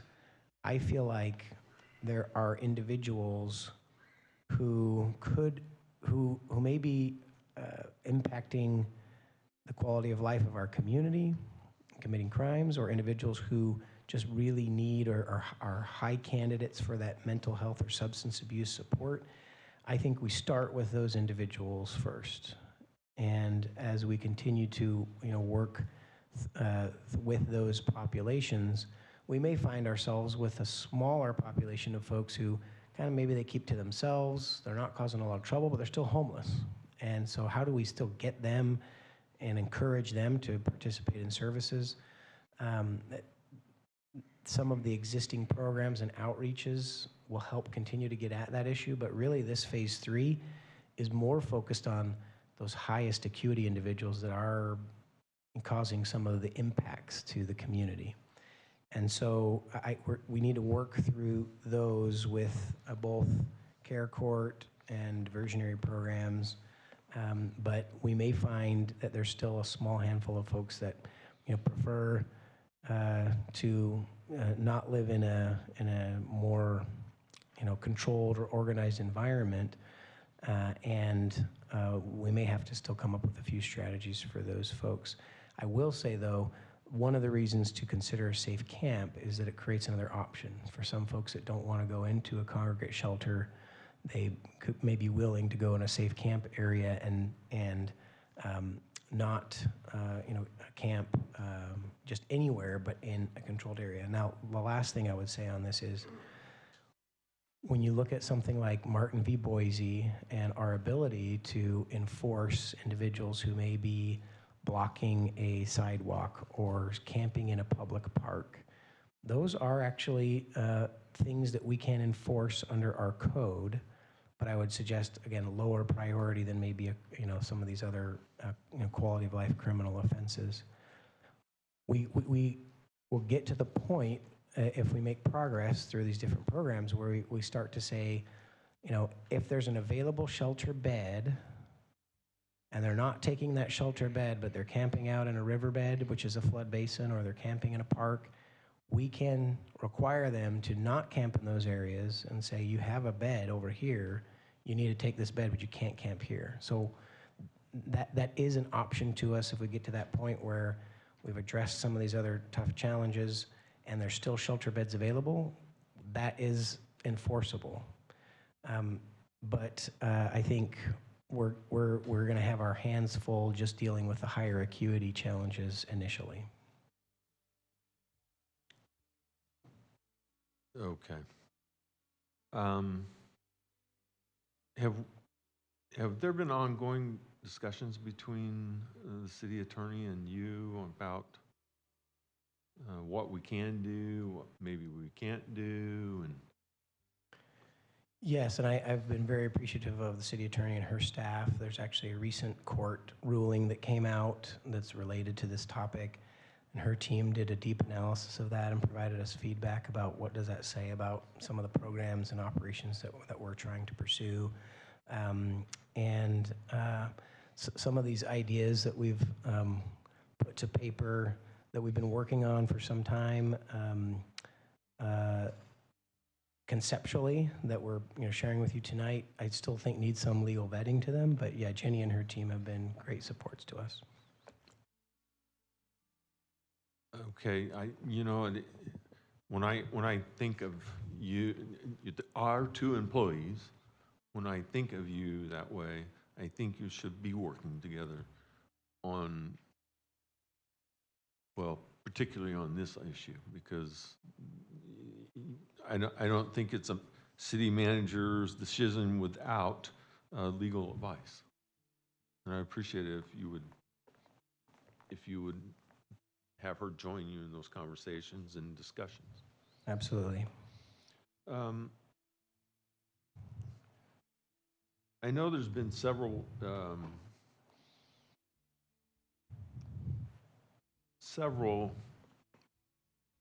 let's say programs or items or whatever you want to call it that have been mentioned or suggested that would go into this program. Have all of those items been included in this program? Yes, without listing them out, but I would say yes. Okay, so all of those have been taken into account at this point? Correct. We've received numerous referrals, both in recent, month as well as, over the last, 6 to 8 months, and we've been, working on all of those, and they're represented in our framework that was presented tonight. Okay, and one thing that I'm very interested in, and that's kind of why I'm asking if this is an integrated plan, is because I don't want us just spending money without being able to see if we have effectively spent that money. So do you have metrics engaged in this, and will we be able to get reports quarterly to see where we thought would be, and here's where we go, and now we need to change direction in this area, and maybe that doesn't work for us anymore? Would that be available to us? Yeah, great question, Vice Mayor. There are two pieces that are already available.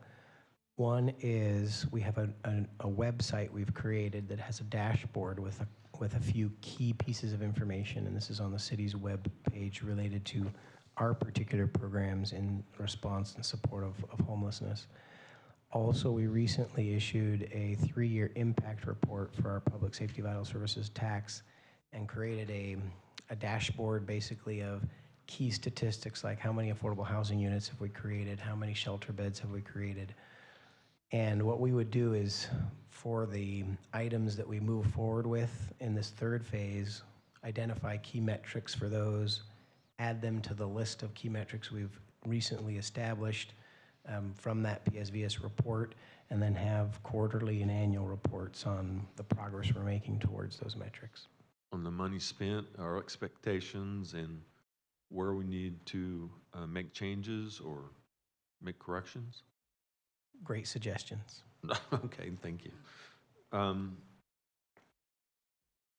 So as time goes on, you know, homelessness and related subjects aren't static. They change over time. And so is there one person that's going to be in charge of is there one person that's going to be in charge of what we are doing?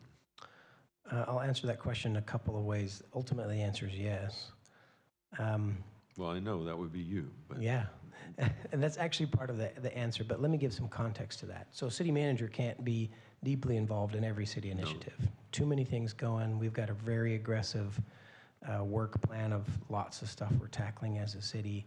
In fact, there's only one other time in my career where there was so many parallel really big projects that were going on all at the same time. But when it comes to the top issues in the city, they are public safety, homelessness, and cleaning up the city. And so those are areas where I will personally, those are within my purview as, the most important topics that I'm going to be driving directly. And within my office, there's going to be 3 individuals assigned to help support this work from my direction and then out through the others. So this work being the homelessness work. So one individual, Anthony Valdez, will be responsible for the planning and strategy and advocacy side of this. But the operational side is going to be this new position that I mentioned that we took an existing vacancy and turn it into this focused operational point person. I hesitate to use this word, but it's what folks has made sense to folks. It's almost like our operational czar on this topic. They will have the responsibility to make sure all of these teams are working in unison together on the ground. So that will be a second person. And then a third team member is going to be working with our partners in the criminal justice system, because that's a whole another really big lift. So I have 3 assistants to the city manager who are each going to have a piece of this whole framework that we are going to work really tightly together on. And so if it's a topic within one of those 3 areas, they'll be the point person on that. But holistically, it will actually be myself, because this is issue number 1.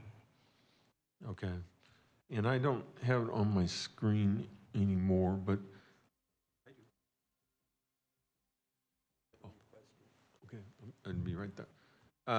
Could you go back to the screen that shows exactly, precisely what you want voted on this evening or to go forward? I pulled that up. Oh, thank you.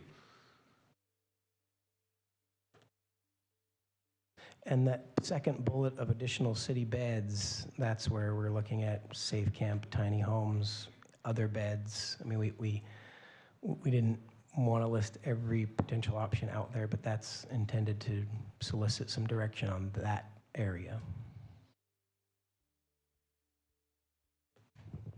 And I suspect we'll be getting reports on this as it moves along. Absolutely. Okay. Well, I'll make the motion to approve those 5 items tonight, and hopefully it'll go forward and we'll have really good results from what we're doing, and we'll have proof that they're working or they're not working, and hopefully this will be a very successful program that we can share throughout the state if we need to.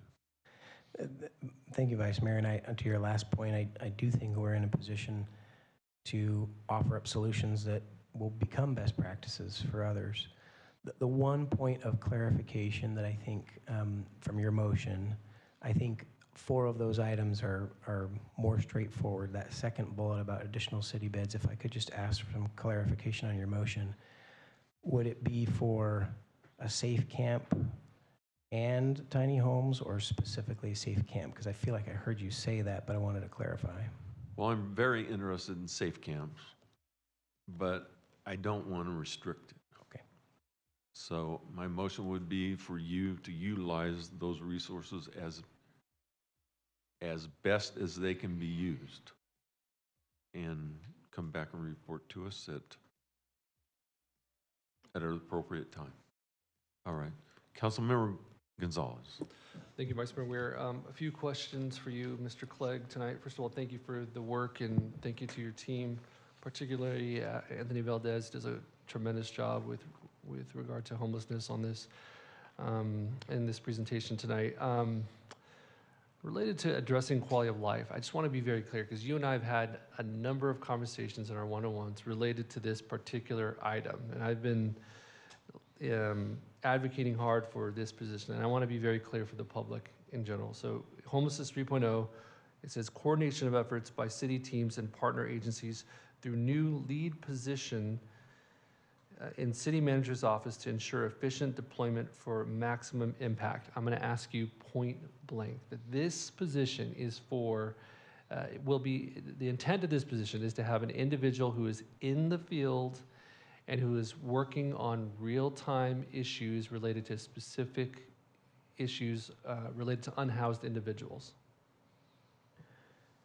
Yes, I real time, I don't want to mince words, but this person isn't going to be the person who answers every phone call, but they will be in the field on the ground helping to tackle our toughest issues on a day in and day out basis. Okay, I strongly believe we need someone who's going to be able to drive the work forward, has the authority and capacity to pull together resources both within the city and various different departments and also with our partner agencies with whom we have contracts to actually resolve some of these issues, particularly some of the more stubborn issues throughout the city. And what I'm fearing is that a position assumes a lot of bureaucratic responsibilities, reporting responsibilities, other things that may impede on really getting to the heart of those issues. I think it's a fair concern, and I share it. And I did want to just clarify a little bit on that real time because we get enough requests on a daily basis that they come in through the mobile app, they come in through emails, they come in through phone calls. I don't think it's actually the most effective use of time for one individual to try and take all those calls and be the brains behind making it all happen. And so what I see this role being is that we and let me back up. We've done a good job, and this is no discredit to any of our teams that work on this because our teams have been fantastic. Rapid Response has produced incredible results. Our Clean City teams are helping to support. Our Impact team is out, addressing some of the toughest challenges, same as our Project Rome partnership. They're dealing with the highest acuity individuals. And we do coordinate, so rest assured in the public, we haven't been doing this all, in silos. But the efforts, the coordination has been amongst many important peers, but this creates a single focal point, as you noted, to marshal the resources and give direction and say, here's how we're going to get at this issue. And when we have several different units, they're going to largely worry about the issue that's their direct responsibility and directly in front of them. Whereas this individual is going to be tasked with problem solving and, if we're unable to make progress in one of our hot spots, how do we really dissect that? Having a dedicated person whose job is to worry about that and say, how do we really get that one section of the railroad track or that one street corner, in a commercial center? What's really going on with those individuals? Get to know them by name, understand their backgrounds, and what are the particular tools that are going to be most effective to help them, move in a different direction. We've been stretched, I think, thin enough, and everybody's moving fast to respond to all these requests for encampments, that this creates that one resource to really dig into more level of detail and do that problem solving and give direction to the teams. But I wouldn't expect that one person to be, arriving at each encampment, but they would be directing the work of all of these tough hotspot areas. Okay. I'm hearing a yes. They're going to be on the front lines, in the field, relatively real time, so that we can get to the heart of some of these issues as they happen. Yes. Okay, perfect. So we would talk, I appreciate some of the slides that reference the subpopulation of people. We understand now through all of our experiences with working with homelessness that it is not a monolith. There are many different paths through which people have found themselves homeless, and that we will do better if we identify specific resources for specific individuals. And there are some individuals that are harder to house than others. And as we talk about this idea of a safe camp, I can't imagine that we're expecting those with higher acuity levels or those individuals with significant issues related to behavioral health that we're expecting to congregate those individuals into a safe campsite. Can you explain to the council what population of people will be who we're targeting for a safe camp? So it will be a mix. I wouldn't presume that there won't be any individuals who have behavioral health needs. I think they could be eligible. We do know there are a number of individuals who have acknowledged through street outreach that they would be willing to accept services, but they don't want to be in a congregate setting. And so those would be the individuals that it would be probably the low-hanging fruit. Instead of camping in a park or a riverbed or some other area, they'd be willing to camp in a designated location. As I noted, there's individuals on a wait list to enter the county's safe campsite. Our intent, though, with having supportive services is there, anybody who's experiencing homelessness is likely to have some support service needs. And so that would be part of the operations of even a safe camp, is to have some of those services available to folks. And our partners have provided transportation for individuals at other sheltering type sites to go and get the services that they need.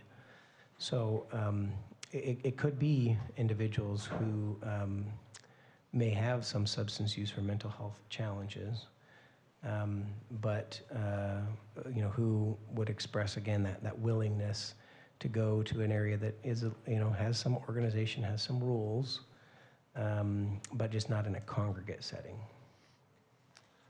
Okay. I think what I'd ask is that staff really take a deeper look at those subpopulations of individuals and prioritize really where our focus should be in this Homelessness 3.0, because it is clear to me that we don't have the capacity to address all subpopulations within the next year or two.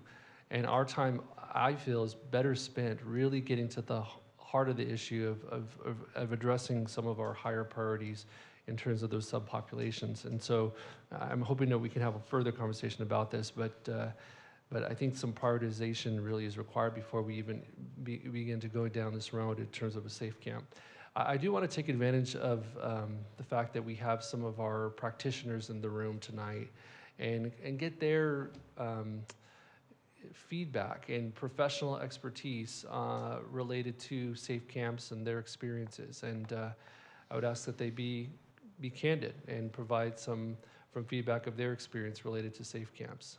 Maybe a little unfair, but that's what you get paid the big bucks, right?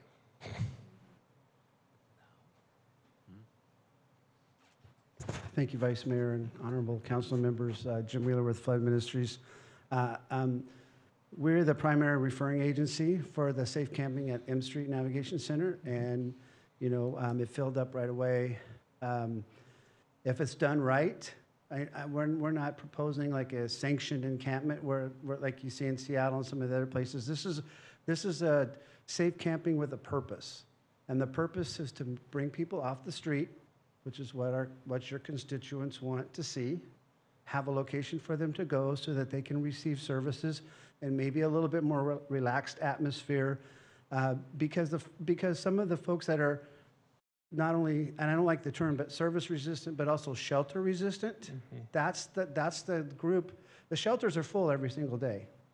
I mean, we have maybe 3 or 4 openings at each shelter every day, at least at the 2 navigation centers, and sometimes that's true at the homeless center and the Mission as well.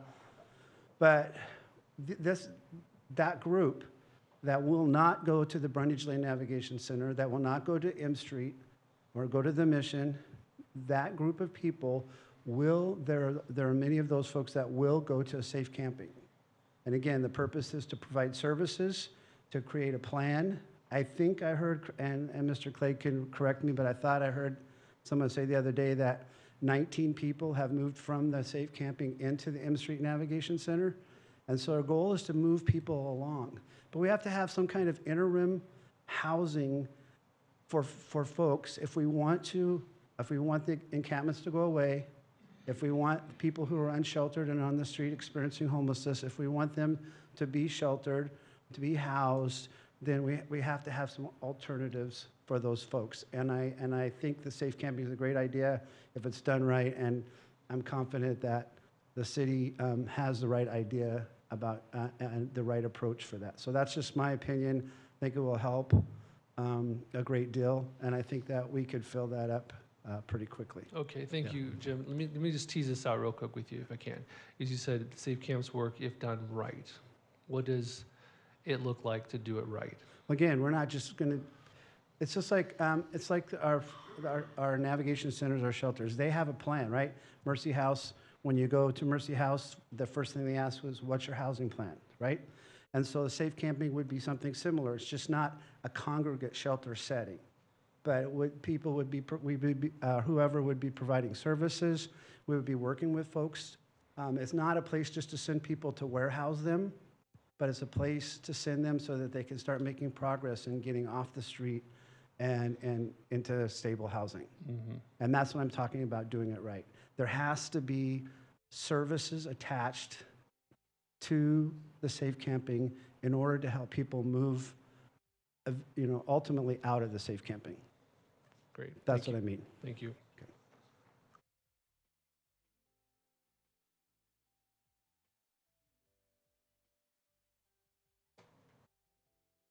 Good evening, council members. Stacy Kuahara from Kern Behavioral Health and Recovery Services.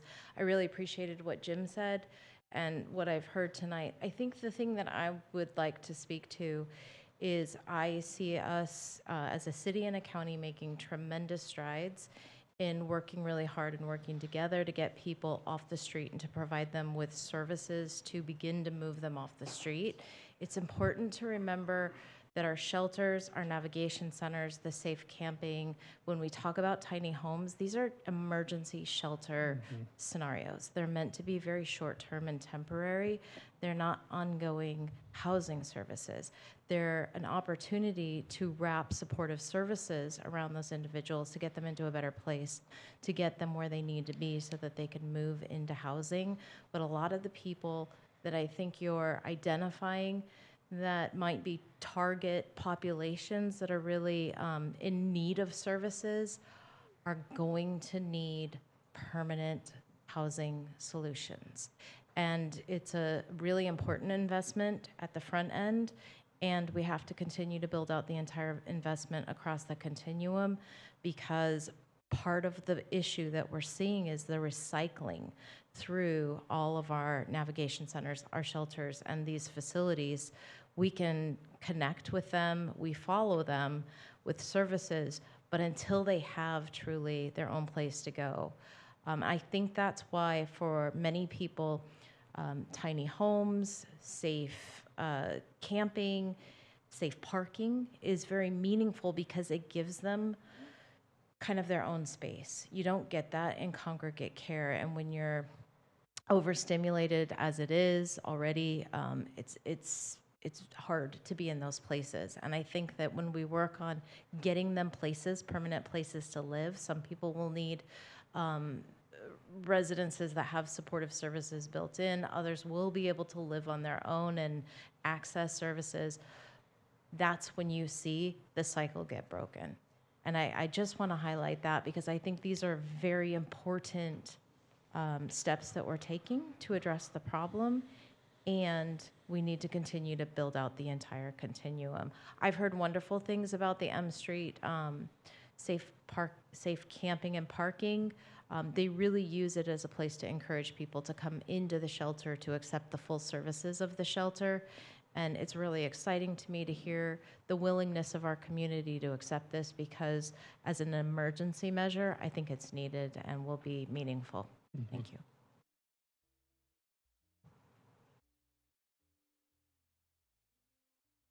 Well, that's the last time I let somebody jump the line because you totally stole my thunder, so we're not going to do that. Good evening. My name is Larry Haynes. I'm the CEO of Mercy House. Just a few quick comments. First off, I want to thank the city for your support for our work at Brundage Lane and elsewhere. It's a privilege to serve in the city of Bakersfield. Some very quick comments, and I don't mean this necessarily negative, but Councilmember Gonzalez, you said to be honest, so I'm going to be honest adjacent. I'm not going to be fully honest. Okay. Or at least not fully transparent. But the first thing that I noticed sitting and looking at the recommendations, what's not listed is housing. I mean, unless I'm seeing something, unless I'm missing it there, prevention maybe, because you're already housed. And I would assume that that's because it's an assumed thing, right? We assume that housing is the end of homelessness, but I do think that symbols matter, and I think language matters. And so I think adding something that has the word housing attached to it, and by housing we mean permanent housing, I think is important, as other advocates and other community members might read the report. Again, I think it probably wasn't listed because it's an assumed. At the risk of sounding, if I could gently push back, if you were to hire me as a consultant, I might have done this a little bit differently. Because what's not clear to me as somebody who's done this for 34 years now is I'm not sure what questions you're answering exactly. Right? And this is the part I'm going to push back on. I think the recommendations by staff are excellent. I support every single one of them. I think they're well thought out. But the question for council, and this is where it gets a little uncomfortable for me, and I hope I don't lose my gig here because of this, but are you solving a political problem or are you solving a human problem? And y'all need to get behind closed doors and have that hard conversation because the answers are not the same. And I'm not saying that if you're trying to solve a political problem that it's illegitimate. It's not illegitimate. But let's at least be honest. Let's clearly identify the problem that we're trying to solve. Are we solving a public safety issue? Are we solving a business problem? Or are we trying to end homelessness? There is a Venn diagram, but I think that's the first thing that has to be established. So what I would want to do is make sure that whatever we're doing is answering the right question. Because if you have an expectation that's not met by the strategy, you're going to set yourselves up for disappointment. And staff will not be able to perform. And that's not their fault. It's because you created the wrong equation in the first place. So the emphasis on housing, clarifying what your real questions are. Now, I would like to say a word about a safe camping project. Mercy House did this out in Ontario, I want to say about 15 years ago or so. And I really want to compliment what's being done here in town because I think it has all the right innovations. It wasn't called that way back when. The city opened up an open campsite. Basically, it was a come one, come all. And the idea there was to clean up their downtown areas, give people a safe place to congregate so law enforcement could get out of the business of playing social worker, but there's a place where folks could go. And we still are a primary operator out in the city of Ontario. And I remember when that came about, I died in horror when I heard about it. I'm like, dude, what are you doing? And in 3 weeks, we went from 18 people to over 400. And it was the worst thing that I've ever seen in my 34 years of doing this, right? It literally became an event. We had people from all over the country there because the media got involved. It became an entire thing. And it was the wild, wild west. The way we were then contracted out to try to create some sense of order to the chaos and to create housing plans for the people that were there to try and clean it up. And in about 3 years, we were able to close it down and move people out. Some had housing solutions, some didn't, but we were able to process it through. And there are a few key lessons that were learned. So if we were to do a safe camping here that I think should be taken. One, the idea that it is part of a plan. It's not just a resting place, but it's a place to go. You are here for a reason. You are here as a first step somewhere else. The second is that there's some sort of order, because what happened with this campground was there was no order installed. And so it literally became something tantamount to the Lord of the Flies, right? It was an ugly, ugly, ugly experimentation on the state of human nature. And we didn't come out well in that. Because what happened was the people who were the biggest and the baddest They bullied, they exploited, they harmed people who were physically maybe less imposing. It became a one-stop shopping center for all sorts of drug dealing and all sorts of antisocial behavior when it was just left open. You cannot have that. You have to have a plan. You have to have staffing. You have to have some sense of security. You have to have some sense of order. What we did is we created a sort of a KOA, if you will, for homelessness. Everybody had the exact same space. Everybody had the same campground space. Everybody had the same tents, if you will. Everybody had the same access to everything. So what we did is we eliminated the social order. We eliminated the survival of the fittest. We eliminated this, this will to be able to dominate other people. And what we did find once that happened is that we found we were quickly able to get people out of their situation and into housing settings. So at any rate, just to conclude, and focus on housing, make sure you're answering the right questions, establishing proper expectations for your staff, and make sure that there's a plan if you are in fact going to do this campground. Thank you. Thank you. Larry. Good evening, Lauren Skidmore with the Open Door Network. I just want to breeze through a few of these things really quick. Our agency has no experience with safe camping sites or tiny homes, so count me out and listen to the experts behind me. But one of the suggestions I would say is you have a lot on your plate, and this issue is extremely technical, and there's a lot of other operating procedures happening in the backfield. My recommendation would be start with some of the low-hanging fruit, which would probably be the first item, and then the last item. And if you get a staff member on board that can really help come back to the council with some very defined, succinct outcomes and some strategies, then you may feel more comfortable on some of these large-scale actions. For us and for those of us that are constantly dealing with the collaborative, these are conversations we're having all of the time. But the reality is there is not funding sources for us to be able to hit them off the ground. And so I think these are all great recommendations. I know that our agency just today got notification that we'll be able to start what we call a DAMP center, essentially a sober living detox facility, very small scale pilot project in partnership with numerous other entities. But these things are happening, and what I would hate for the city to do is really put a lot of pressure on staff to come up with all of these suggestions and solutions, and some of them are already happening slowly behind the scenes. So my recommendation would be, start with kind of your robust team coordination, give very defined timelines for staff to come back, and then allow us to kind of discuss it with staff as those of us that are doing the provider work. Mr. Turnipseed from Kern Tax mentioned earlier that he would have liked to have engagement on this, and I agree as well. This is the first time that I was able to see the staff presentation, and I might have been able to have some more philosophical conversation around these items, but seeing it today, there's a lot of things that us as providers need to talk about and even have discussion of, well, who's going to do this? Are any of us prepared to step up to provide these services? Because I know for me, I wouldn't be able to step up within the next 6 months to do a lot of these things. So just some things to think about, and thank you all for your effort. This is a very big issue, and I think all of us agree this is a human issue, and we want to do the best for our constituents. Thank you all. I appreciate your feedback. I agree that all these bullet points laid out in this presentation. I think there are possibly some immediate steps in each one of these categories that moves the ball forward, and then also some work to do longer term to address substantively some of these areas. And so, I support the motion. I would like to amend the motion if Vice Mayor Weir is so inclined to add another bullet that directs staff also to accelerate the creation of additional permanent housing units.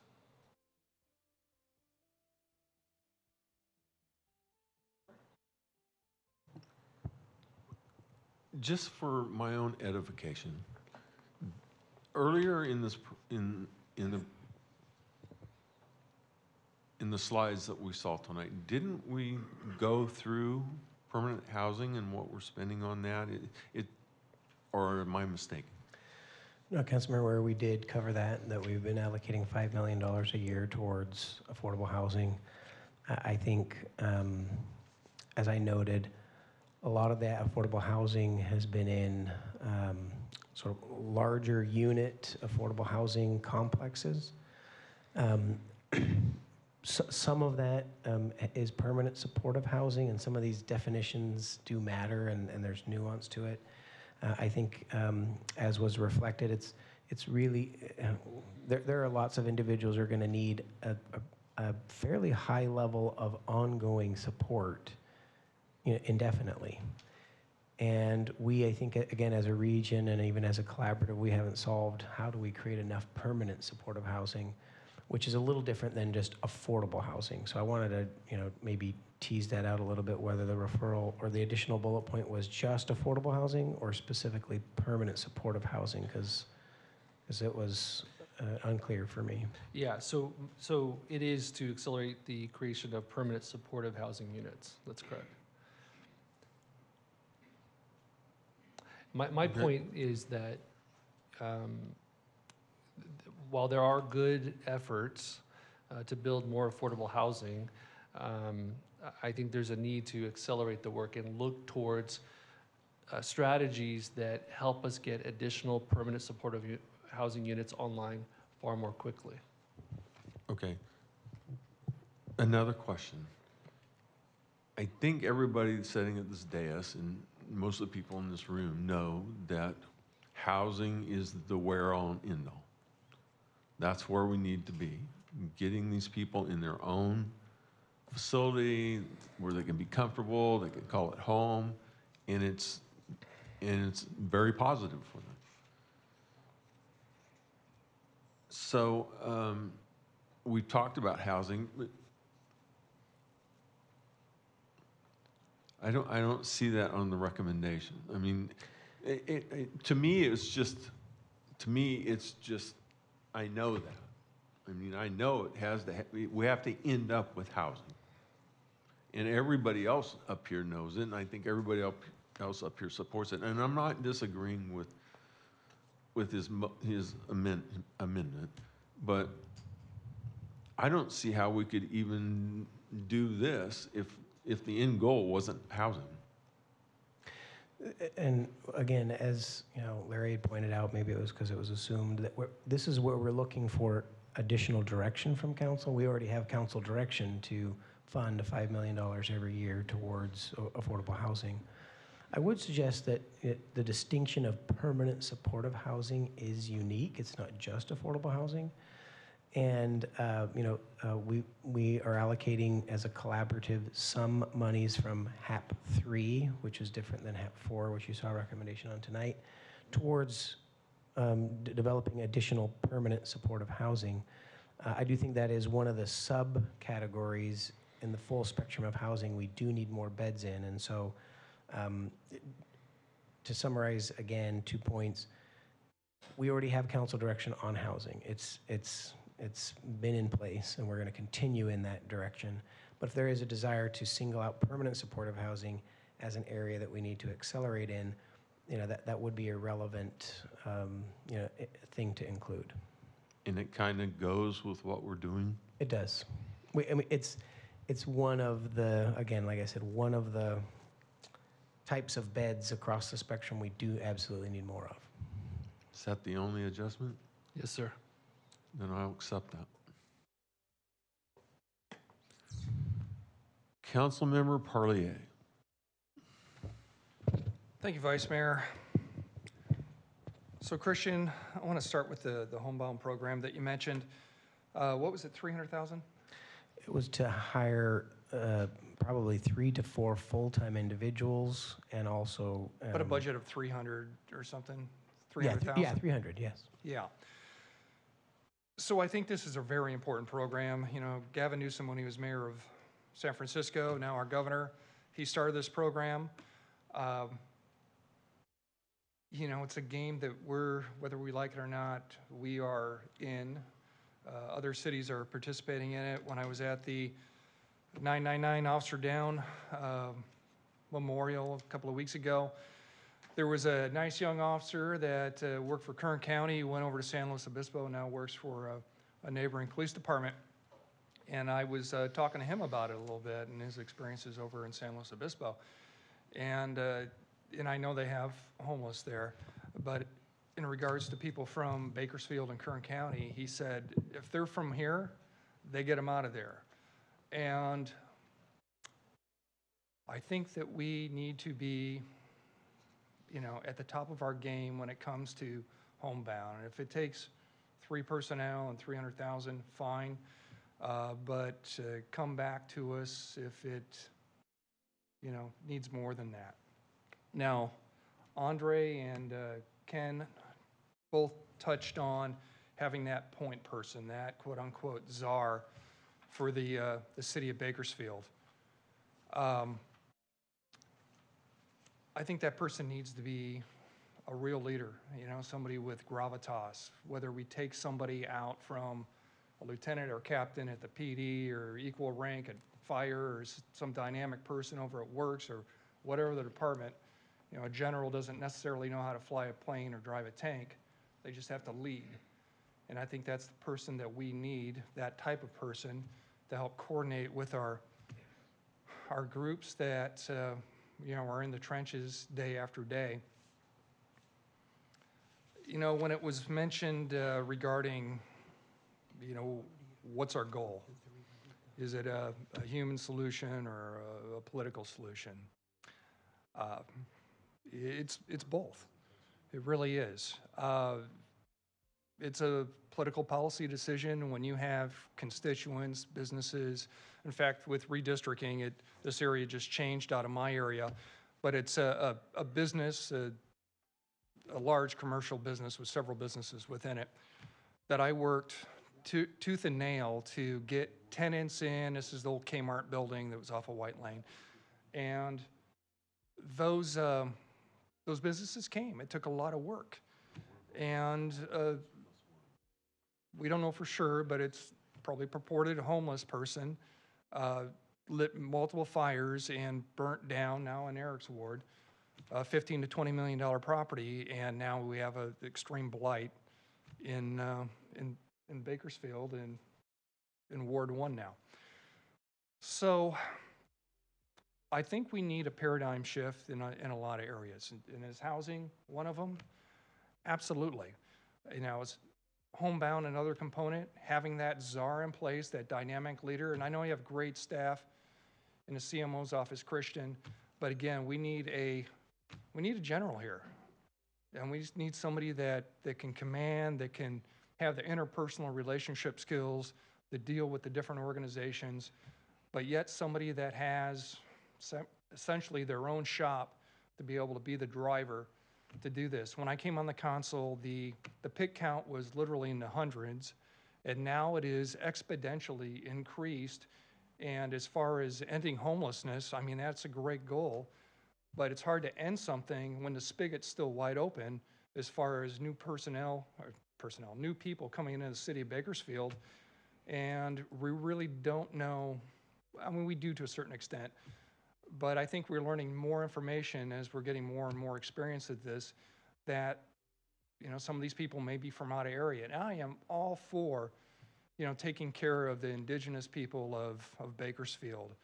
But if they're from out of area, and I'm not talking about somebody that came over from Oxnard and spends, a week in a homeless shelter and please stop them and say, what's your address? And it's the homeless shelter. No, it's not the homeless shelter because you're from Oxnard. I believe that we should get those folks back to where they came from, and those cities can deal with their own homeless. And that kind of goes for, and this is a little bit of a touchy topic, but even intra-county, when, cities outside of Bakersfield proper say, yeah, we don't have a homeless shelter, but Bakersfield does. They have more than one, and that's where the resources are. So we're going to transport our, local homeless guy and book him into downtown jail because we know when he gets out that it's Bakersfield and Kern County's problem. So I think we need to, again, have a paradigm shift and look at all points of the compass when we're dealing with this.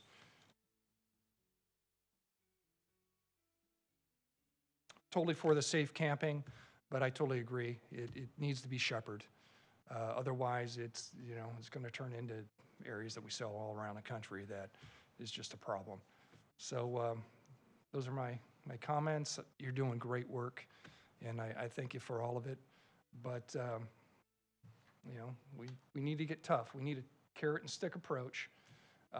If you're resistant to services and you're involved in criminal activity, we have, whatever angle we have to do with the Sheriff's Department to ensure that we have some sort of, and I know Care Court's a big component of this as it comes online, that we have crime and punishment. Ward 7 had negligible homeless when I came on 8 years ago, and now it's a huge problem. And not only a problem for, well, just like Andre in downtown and other areas throughout the city, the Auto Mall, our #1 tax producer, and I got a call, in Patty's area, excuse me, it is affecting, sales of our #1 tax producer. And if the Golden Goose isn't producing, then we don't get, the kind of money that we need to support all the programs that we're engaged in. So, thank you.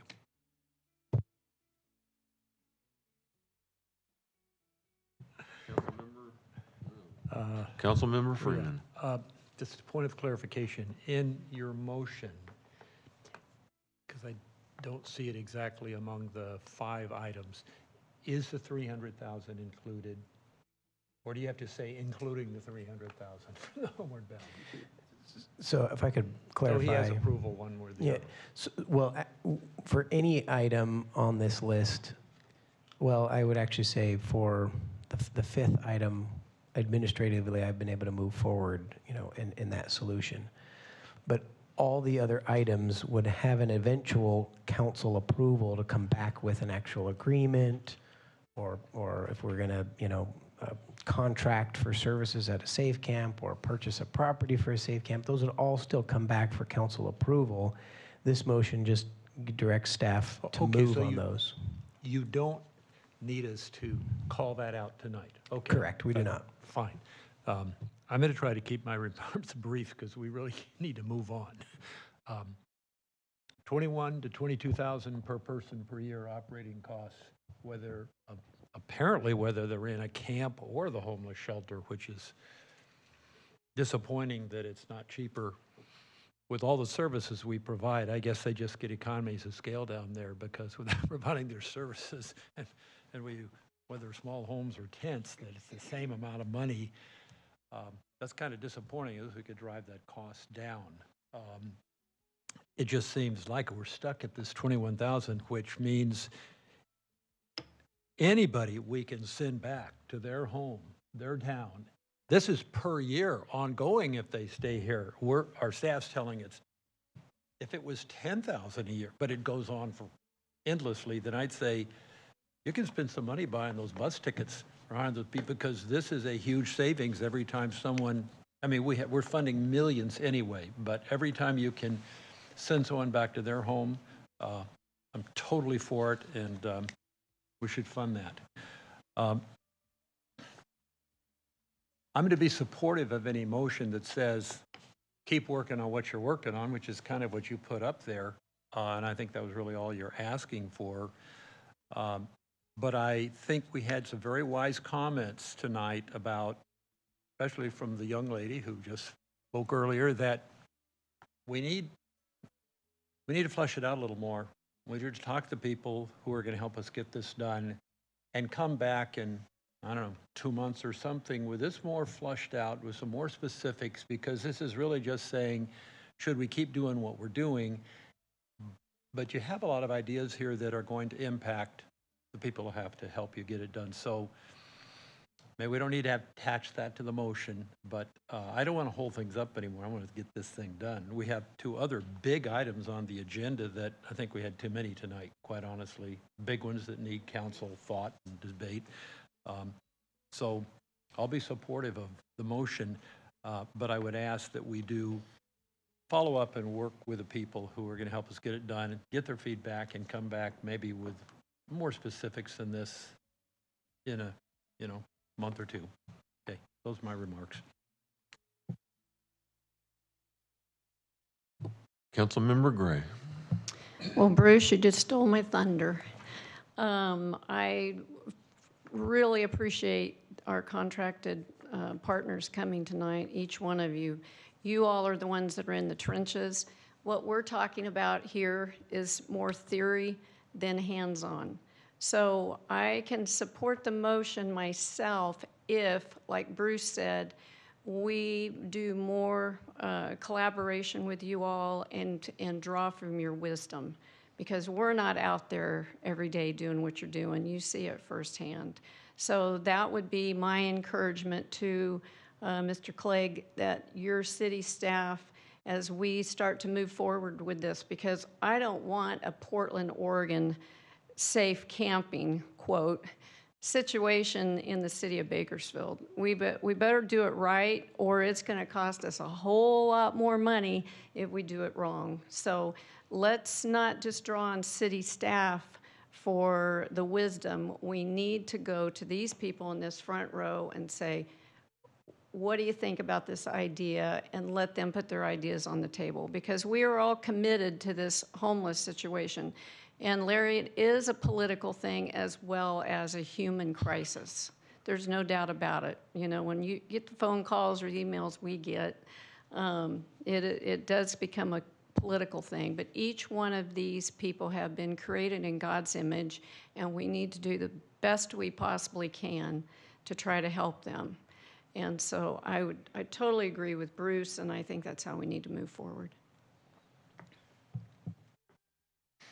Councilmember Arias. Thank you, Vice Mayor. I also want to thank my colleague, Councilmember Gonzalez, for doing a brilliant thing and giving our experts an opportunity to speak. That was a really enlightening discussion, and really appreciate the honesty too. Also good to know that, you know, Jim is just fabulous at breaking down these questions and difficult issues. But I think for me, when looking at these numbers, right, we have, in this year alone, we have, 1,356 individuals who are unsheltered. We have 744 who are currently sheltered. The first time that we've seen, the number of total sheltered sit above those who are unsheltered. In my mind, the way that we create space for those additional individuals who are still on the streets, who are unsheltered, is to make sure that we are efficiently utilizing the very shelters that we've worked hard to put up, right? I think in large part, it's helping the people like Larry, like Theo, the housing navigators, helping the people at M Street do their job, which is to find permanent supportive housing for these individuals. We know that the greatest challenge is not having housing solutions, permanent housing solutions, as Stacy pointed out. And I think that we need to be answering the right question. I think we need to also be very, very strategic and targeted in how we're spending our dollars. I think there is an opportunity cost for every single dollar that we spend as a council. And if we are not being strategic with each of those dollars, we are not doing the very best job that we could possibly be doing. Are those in your ward? And I think that, for a while, I think we've been trying to entertain, potentially changing priorities, shifting priorities for sure, potentially trying to answer the wrong questions. And I think, as everyone was talking, I was trying to break it down in my head. I think that we're on the right track. But I think that as we enter into, phase 3 of our, homelessness strategy, I think, two things really stick out as, the most important parts of this next phase. One is mental health. We must go big on the care court. I know that, Stacy's got our hands full there at Kern Behavioral Health. I think that, we need continued guidance from the state of California as we look into how we're going to implement that. It has been, said many, many times from the city council, from my colleagues, from staff, that we want to be good partners and advocates to safely and effectively implement the care court. here. I think, again, that's only, one part of the solution. I think there are other components to that, and I think there's also potentially a public safety component to that as well. I think the second is permanent supportive housing. We must go big, we must go big, we must go big. And I think that, yes, it is safe to say we are assuming that, permanent supportive housing is part of the strategy. I think we must continue to say it. We must continue to write it. We must continue to keep it at the forefront of thought, because the way that we create that space for those people who are tonight, going to be sleeping on the streets is by increasing that capacity and making sure that we have a safe and effective system that places some of those folks who are in emergency shelters into permanent supportive housing solutions.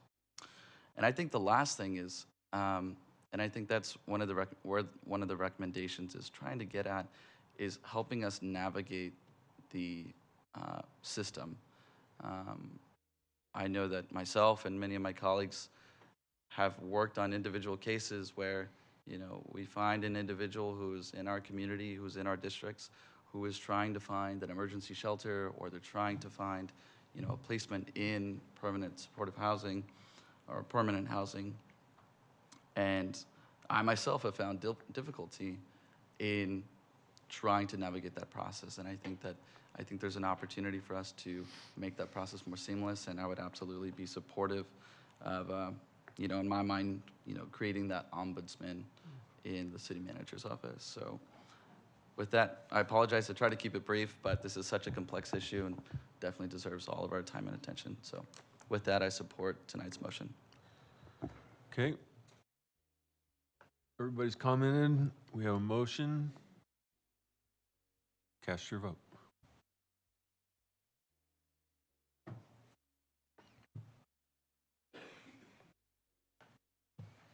Motion is approved with Councilmember Smith absent. Next item, please. New business item 12A, resolution adopting city reserve policy, establishing funding benchmarks and strategies for the rainy day, facility replacement, and pension rate stabilization reserves. Mr. Clegg. Yeah, thank you, Vice Mayor and Council. While I agree with Councilmember Freeman that these are big topics, I would suggest that there's been a lot of council thought and direction on this. We went to the Budget and Finance Committee with both of our next two topics, and our presentations are actually fairly brief. And I think there's a lot of consensus that these are wise policy choices to make. We just highlighted them on new business to be, for the transparency. So I'll turn time over to Randy McKeegan to speak to the first item. Vice Mayor, council members, please indulge me for this very brief, hopefully, presentation on the new reserve policy we are recommending council approve. Really goes back, the groundwork for this was really laid back in 2019. Council and staff recognized the city's existing reserves were needed supplementing. And so we went forward with a plan to really build up the reserves to what's an industry standard recommended by the Government Finance Officers Association of 2 months of general fund operations. So we council approved a resolution in 2019, as I said, that really laid out a 3-year plan to build up those reserves, primarily using public safety vital services revenue as the main funding source for that buildup. Again, that was a 3-year plan. We understand that PSVS dollars came in more in higher levels than we had budgeted, so we were able to meet that goal a year earlier, at the end of fiscal year 2021. We met that general fund goal of 2 months of reserves set aside. But in that resolution, we talked about setting up a pension rate stabilization fund to really address the growing unfunded liability in our pension plans. It took a while, but eventually we established the Pension Rate Stabilization Trust in March of this fiscal year, last fiscal year actually, establishing that trust with our trust administrator, PARS. Well, with that success, we were able to meet the two-month goal. We were able to set up the pension rate stabilization, but there was no formal policy on how to maintain those levels of funding and actually how to really build up that pension rate stabilization fund. So we had meetings with the Budget and Finance Committee this year. We had one in May, and then in September, really laying out, having presentations, discussions, and then ultimately setting up a policy to really establish the right way to deal with and establish these funds going forward. With that in mind, again, we set up this. We had these meetings, and we presented a policy that you have before you, really in the September 19th meeting, based on GFOA recommendations, based on recommendations from our consultants at GovInvest. It's one of our consultants that helps us track our pension liability. We built this policy that lays out how to really properly, and it's recommended by the GFOA, how to address our reserves. So this policy that you have before you lays out this plan. First off, it officially formalizes the goal to continually meet that at least 2 months of general fund operating budget in a reserve. It also gives us options, pre-funding options to build that pension rate stabilization trust. First being setting aside the interest that we actually save when we make the advance payment of unfunded actuarial liability that's required by payments to PERS. We save about $1.5 million every year by making an advance payment. So we are earmarking those dollars to go directly to this pension rate stabilization fund. We also are in this policy laying out a quarter of the general fund surplus that we identify at the end of the year. We close the books, we determine how much extra general fund dollars we have, and we are setting aside a quarter of those dollars to be sent to that pension rate stabilization trust. It also gives us the flexibility to build more contributions if we identify available dollars at the council level, at management level, allowing those additional amounts to be directed to that trust, again, to build sufficient funds to really address that liability. Didn't really mention it, but we also, I think council understands, we have a reserve set aside to deal with emergency facility needs, purchases. So this policy also lays out a goal of doubling that reserve for facility replacement from $5 million to $10 million, and laying out a plan to do that. So this policy lays out these goals, but these goals are not going to be we're not going to fund these reserves to the detriment of the operation of the city. So if there's budget shortfalls that we may need to, in essence, defer contributions that are laid out in this policy. If we have to defer those because of budgetary shortfalls, we will have to take that to council. It requires that we take it to this council to approve those deferrals. It also lays out a plan, most likely at the budget preparation or at mid-year, an annual presentation to council on our reserve policy, our reserve update on our reserve funding and our overall goals going forward to deal with this reserve. So with that, we are asking for the council to review and approve this policy as we've presented, and actually a related resolution, and I am available for questions. Councilman Freeman. Thank you, Randy. Can I ask what, I want to be sure I understand how this works. Set aside 2 months, and then what's the priority? Is that after we've fulfilled our facility reserve? It seems to me we need something a little more concrete that we're going to, in 3 years build it to 10 or in 2 years, but which is the priority? Because I'm not sure that they aren't included in each other. And the same with the pension stabilization fund. How much is that only $1 to $1.5 million we put in, or is that $5 million to save $1.5 million? And how's that related? is that part of the two-month No, reserve? okay, so yeah, there are three funding streams we're looking to, funding reserves we're looking to address. So the first is that 2-month reserve. So that is a goal that we will establish at the beginning of the budget year. We know what our operating budget is, and therefore we know what we need to supplement or build up the existing reserves for that specific rainy day fund. So we know we have to fund, if, for example, the budget goes up 10% as an example, we need to add 10% to our rainy day reserve to cover that increase. Okay.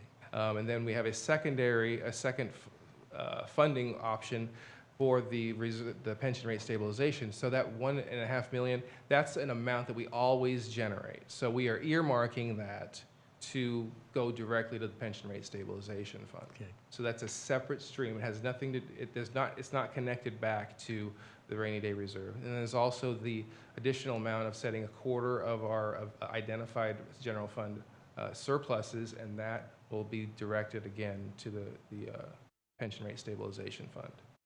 And then if there are additional funds, it gives the council options to continue to build up that trust fund. And how much, if we're trying to build up a 10 million facility replacement, that's everything from tractors to Xerox machine, whatever.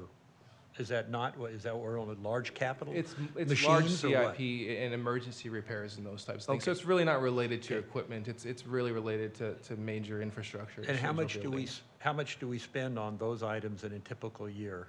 We usually do not draw on that unless it's. No, but how much do we replace? How much do we spend for facility replacement expenses approximately each year? Oh, I don't have that. I could get that information. Well, I don't we know. need- It's basically the CIP budget, but I mean, I could. Well, is it, I kind of wonder, is it 1 million, 2 million, 3 million? Because if it's 5 million, I don't know if 10 million is enough reserve. It's like that should drive the amount of reserve is, hey, that's the equivalent of 3 years or 5 years. There would be some relation to how much we spend. I would think we would spend at least $1 million, if not a couple if you're buying new equipment. Well, maybe the city manager can help me with this, but the city has a capital improvement budget. So it deals with infrastructure, it deals with repairs. We always have an amount set aside for those needs. There's hardly ever an annual amount that we draw from this specific reserve. We do not use this reserve unless something comes up that's not necessarily been identified in our CIP budget. Okay, so this is each an year. emergency reserve, so to speak? Exactly. Okay. And these days, how much is 1 month of the general fund? Is that like 30 million or? A $600 million budget, so 1 month would be 1/12 of that. So $5 million. Okay. $50 million, I'm sorry. 50 million is about what the 1 month is? Yeah, so. So 2 months is 100 million? Yeah. No, I'm sorry, I didn't think so. I need my calculator, sorry, but it's the current budget level it's operating budget. So I should say that there's other items in the general fund that are not operating. So there's transfers and other CIP-related activity.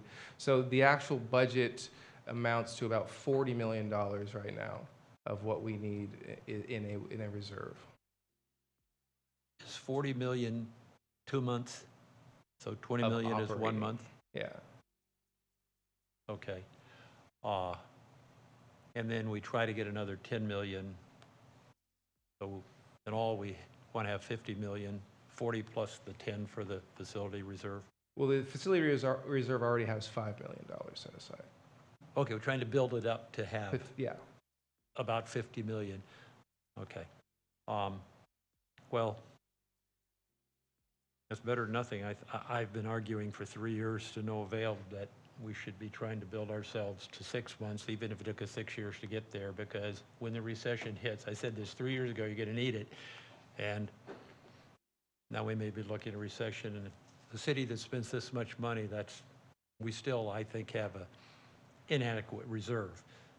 I guess come budget time again, we can talk about this again, if I can talk anybody into giving us a policy that would build over the years, but I've always said that's not enough for our city. Sure. This is just setting minimum levels. I mean, this council can have discussions with management and staff about whether we want to move up and if funds are available. These are Well, I think benchmarks we that we're should really setting. clearly save as much we can this year, but I think that item comes up in budgeting process, and we usually talk about it. That each time I bring it up, and I never get anybody to agree with me, so I'll bring it up again. And so, okay, and this is sort of what we're already doing, so I don't have any problem with that.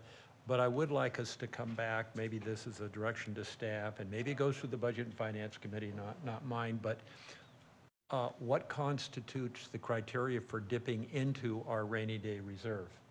I don't think we've ever articulated as a group, this is when you can do it, and it isn't like dipping into the Strategic Petroleum Reserve for political reasons, you know, for 6 months of relief. This is serious stuff, and we should not violate the public trust and use it for things that, you know, what, not that we ever would, but just come up with, and maybe it needs debated by council members, send it to Budget and Finance, you know, what would be the right criterion to say, okay, we're gonna have to dip into the reserve, because you'd probably, Christian, bring it to council and say, hey, folks, this is a big deal.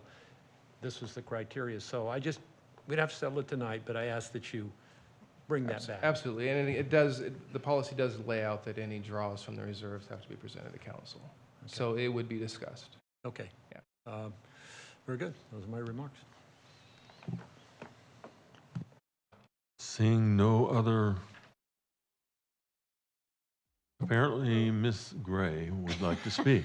I just want to ask a simple question. How much do we have of that $40 million set aside now in the rainy day fund?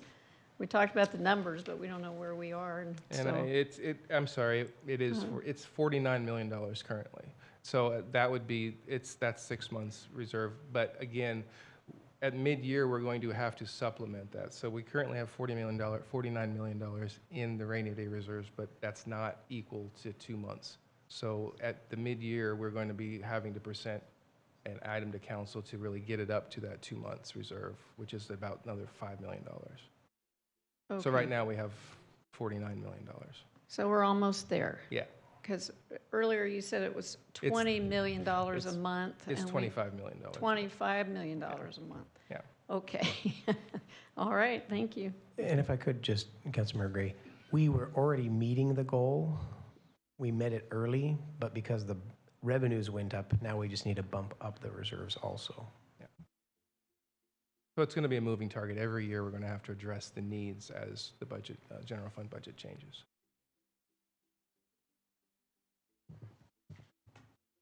No more requests. My substitute vice mayor is gone, so I'll make a motion to approve staff's recommendation. You have a motion? Please cast your vote.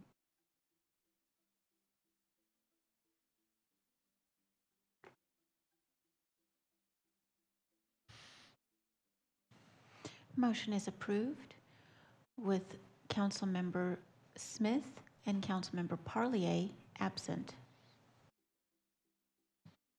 Next item, please. New business item 12B, resolution adopting a city public safety and vital services measure N financial management policy that establishes ongoing cost spending limits and documents methods the city will use to demonstrate prudent financial management over Measure N tax-generated revenue. You're up again. Thank you, Vice Mayor. As I noted earlier, this is another topic that has been discussed for some time in wanting to establish a guideline and a policy that helps us guard our Measure N resources. And so I won't belabor this much, but we did take a hard look at best practices in other areas, analysis of historical trends, and have presented this to the Budget and Finance Committee as well. There's two key points to this recommendation. One is how do we define ongoing costs, and then what should the limit be? So first, ongoing costs. We define ongoing costs as long-term commitments. This is not just operating. I want to be clear about that. There are several items in our PSVS operating budget each year that are discretionary, including whether or not we fund affordable housing, whether or not we fund economic opportunity areas, or whether we fund a security contract for private security. Those are all things that are less challenging, that if we needed to reduce expenditures, if we came across tight times, or if we just make progress on a particular initiative, maybe we can reduce that funding. Whereas long-term commitments are those things that are personnel costs, salaries and benefits. We know there's long-term impacts to those. I would reflect that there are some contracts for services like our body cameras. We would not recommend reducing body cameras if you are still going to have officers on the street. And so we consider that an ongoing cost. Similarly, like our Brenda Gilley Navigation Center, where we're asking a contractor to provide a core service that we don't want to reduce, that we would consider that an ongoing cost as well. So those are the things that have long-term commitments that would have significant impacts if we cut them. So today, we presented more details to the Budget and Finance Committee, but today's budget for this current fiscal year, under that definition, is 53.3% of the PSVS budget is an ongoing cost. Again, there are other recurring operating allocations in that budget, so that doesn't mean, because if you have a $101 million budget, 54% of that is ongoing costs. You'd think, oh, we have 40 million for capital projects. Well, no, because we have other operating costs that we've included in the budget, but they're discretionary. And so it's not, ongoing is not synonymous with the opposite of just capital. There's other operating costs in there. And so the recommendation that we presented to the Budget and Finance Committee is that a 70% guide and limit be there for ongoing costs. There's, as noted, at 53.3%, there is still some opportunity for growth there, but our assumption is that that growth is going to come as costs increase in many of our existing ongoing areas, and so we still have to be very cautious adding any further ongoing costs in PSVS, and that the goal would be to reserve that other 30% for one-time investments or these recurring operating investments like Affordable Housing Trust Fund or economic opportunity areas. And we set a range for initial conversations between 65 and 75. There were differing opinions, and ultimately landed on this recommendation to Budget and Finance Committee, which they approved forward to the City Council for adoption. And really that's, that's the two major pieces of this policy. As you saw in your packet, it's a document that's several pages long that has some additional context of the purpose and why we're trying to do this, but the crux of it is targeting that at 70% and how we're defining those ongoing costs. And happy to answer any questions.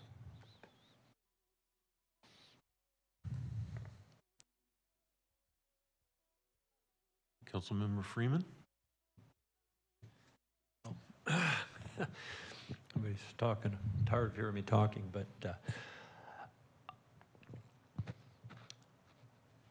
I think Mr. Turnipseed had some good thoughts. Maybe didn't have to say them so sarcastically, but I thought he had some good thoughts.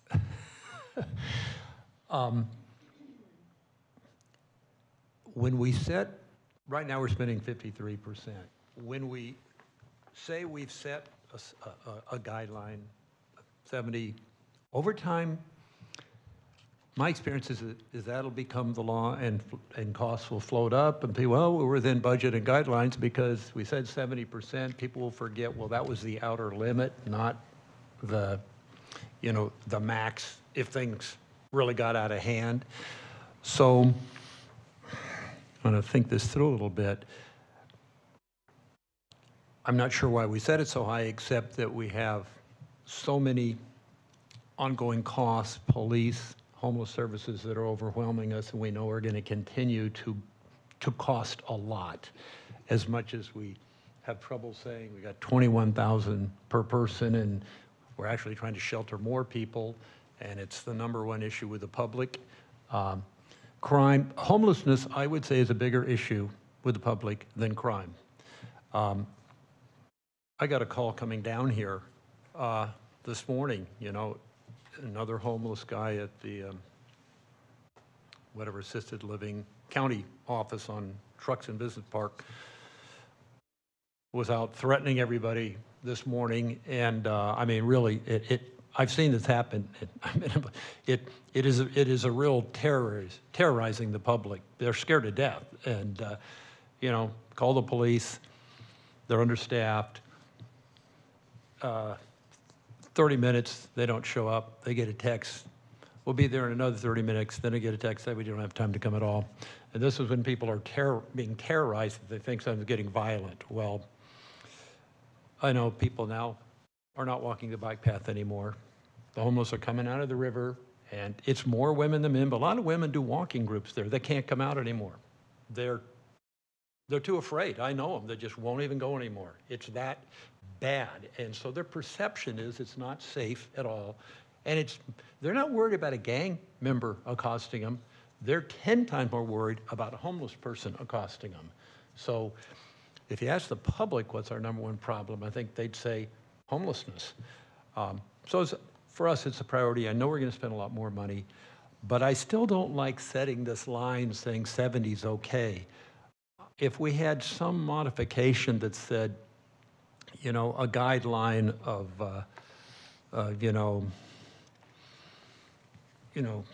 no more than 60, or you have to have a council vote. We can decide to go more if your budget, you present us a budget. You tried to keep it to 55 or 60, and you said, you know, I just can't do it. I can't do things we need to do. I think we need more police, by the way. I don't think 100's ever going to get it done in the society we live in, with laws that have been passed or unpassed that basically program violence into the society. I think we're going to need more. So those costs may go up, and this council, whichever people are here, may say, you know, you present the budget, it's for 1 year, this is what we got to do this year. But I won't go making motions yet. In the end, I may after other people speak. I'd be a lot more comfortable with a guideline of not to exceed 60% without a council vote, something like that. I may not be phrasing it right, but whenever we say it's 70 as a max, it's going to float up there. And I just won't feel and nothing is staffed, but they'll sort of still hear 75 years from now, yeah, we're supposed to under 70. It'll float up, and that's what I'm afraid of. So I'd like us to think about that before we finish our discussion tonight. If I may, council member, I would reflect part of the policy does state that in each budget adoption, that staff will clearly identify what is the ongoing percentage in the budget. So, you know, council will always consciously choose what is the percentage of ongoing, because that will be part of our report based on this policy. And I realize that. I guess we could make it 80%, but it's kind of the symbolism. I just know how things happen, okay? You can call it my gut or intuition. And if we were going to just set a guideline, which is all we're doing, because the council can override that guideline, I'd rather set it at 60% and see how well that works. And if you come in next year, hey, I'm at 62, council can vote for it. But I don't like setting it that high this early in the measurement process. Sorry. Having a little technical difficulty up here. Councilmember Gray. Well, Bruce, we're reading each other's mind, and I totally agree with you. And I think we need to bring that threshold down to 60%. That's exactly what I was thinking, because things do creep. Government never gets cheaper, it always gets more expensive. And as long as the council can vote on, you know, there's a recommendation and you just can't make it work, then I think we're all reasonable people. But I think we should bring that threshold down. And so I would like to make a motion to adopt this, but to bring that threshold down to 60%. Okay. I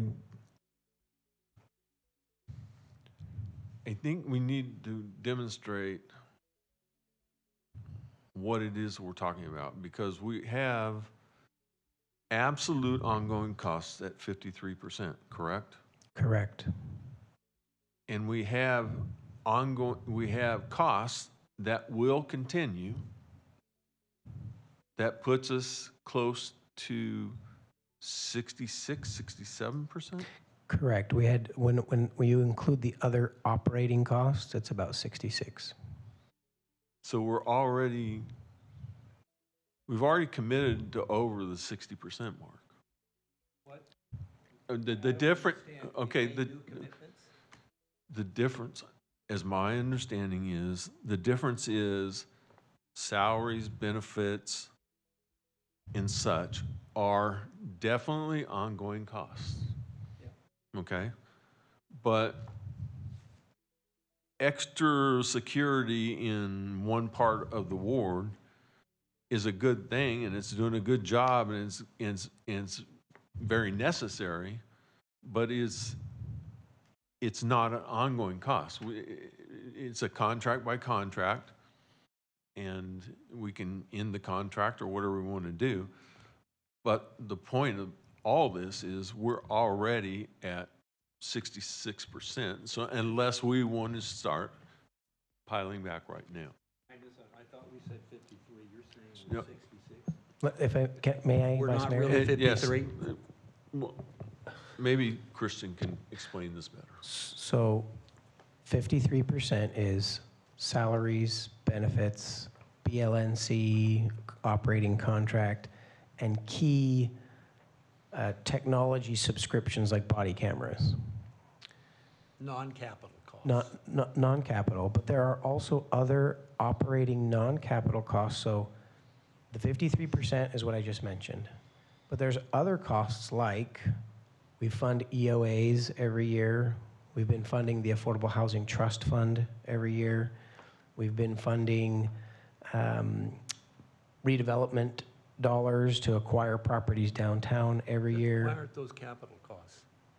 They're not capital because we don't have a capital asset, but they're really called what I would refer to those as they're recurring one-time costs. So they really are one-time costs, but we've been doing it each year. So if we did set a limit at 60%, I think what Vice Mayor is saying is we'd have to come back with a budget and say, here are some of these other expenses that if you want a 60%, ongoing, we might have to look at some of these other recurring one-time amounts and say we're not going to do those. Well, I mean, Affordable Housing Trust Fund, if that's $5 million we put in to build housing, why isn't that a capital cost? Because it's a one-time expenditure. Well, one-time capital costs are generally one-time costs. That's kind of the difference. Operating costs versus capital costs kind of. Now, let me offer one more distinction, because that's a good example, Councilmember Freeman, of a cost that is very one-time. But let's say the security contract. So we're paying, a private security firm to do patrols in, downtown and a few other parts of the city. That's $500,000 a year. That is an operating cost. That's an operating cost, but we're not calling it an ongoing permanent cost because we could always cut that contract. But I think what Vice Mayor is just pointing out that there may be some of these operating costs which are above the 53%. Those operating costs go up to that 66%. We're setting a guideline for something in this process. I just want to be sure I understand what's the definition of this thing, because it seems the rest of the world thinks of operating costs and capital costs as a little easier way to think about this stuff. $5 million to build affordable housing to me is capital costs, and I wouldn't be putting that in operating costs. Yeah, because sometimes a big project takes 3 years, but we only think of capital costs. I think buying police cars is a capital cost. I think buying $250,000 fire trucks is a capital cost. So maybe we need more definitions to this. I almost wish we had more time to discuss it, and you could split some of this out and bring it back to it so I could understand what are we really saying. And what do we all agree a capital cost is? I think for myself, what I am saying in that 60% is that I don't want to see more and more salaries and benefits chewing up the, measure in money. Personnel. And you have said that you kind of earlier said you've got, those are ongoing costs, personnel, but then you have these other discretionary costs that are ongoing, but we can pull back on them if we need to. So my motion is more geared towards those personnel costs, that they don't just start growing, that we don't go from 18 park rangers and next year we're at 36. That we're keeping it, that cap on that. I understand those other discretionary, but as long as we can pull them back if we need to. So that's why I think the 70% is high, because that could end up being 25%, 27% more in personnel of ongoing costs. So I'm not sure where to go with this right now, but I'm expressing what my heart is. Yeah, Councilmember Gray, the way you just defined it is, and as what's up on the screen is that is how we have defined it. It's those, permanent personnel costs. Okay. I would just reflect really quickly that one potential goal with this policy could be to limit, we don't want more additional new positions.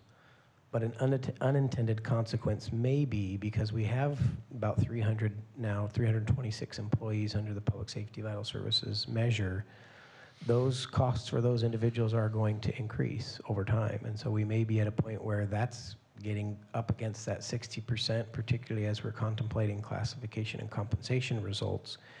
And I would just warn the council, we don't want to get in a spot where even just to maintain the current level of service that we've done over the last 3 years, we could be up against that in 3 or 5 years and have to say, are we, because of that 60% limit, because we're at 53%, do we need to cut back some of even the positions that have already been approved as of today if we set it too low? Again, I think per the motion, the council always has the ability to say, well, we set that guideline, but we understand what these costs are, we'll still approve the budget. But one of the reasons that we looked at the 70% was that we think that there's enough room. If we don't add a lot of new stuff, it's going to grow over time, and that allows us to continue those services without having to come back and look at reductions. Okay, so how I understand this is their motion is for 60% of actual ongoing costs.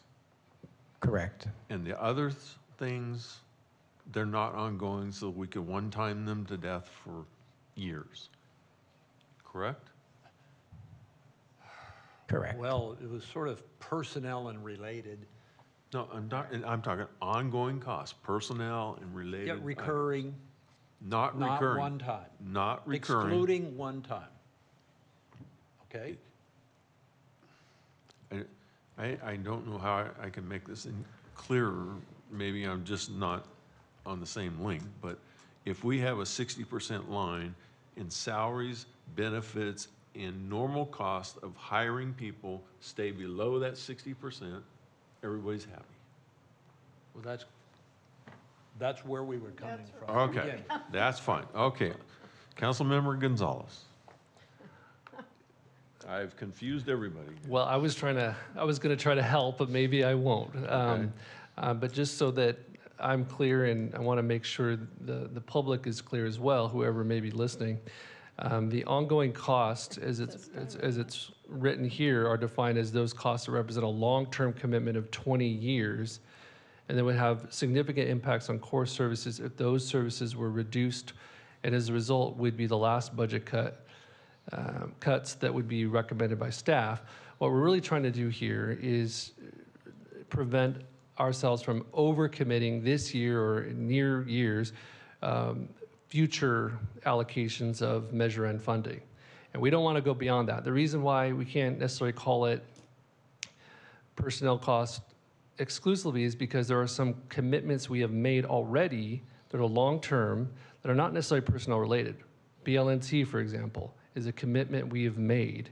We're not going to pull back from. We're not going to close BLNT in a few years. So we have to be very clear about that. The other thing is there are examples where it's not really a capital expense, it's a programmatic expense. For example, Councilmember Weir's example of the private security, not a capital project, but it's discretionary every year. And we can make those decisions every year as the budget comes up. But we're not committing ourselves this year to a commitment of private security 20 years from now. So, whether it be 60%, 70%, I think that's 60% is fine. I mean, ultimately, if we're getting up against that threshold, we can come back to council and have that conversation, and probably should. So I'm fine with that.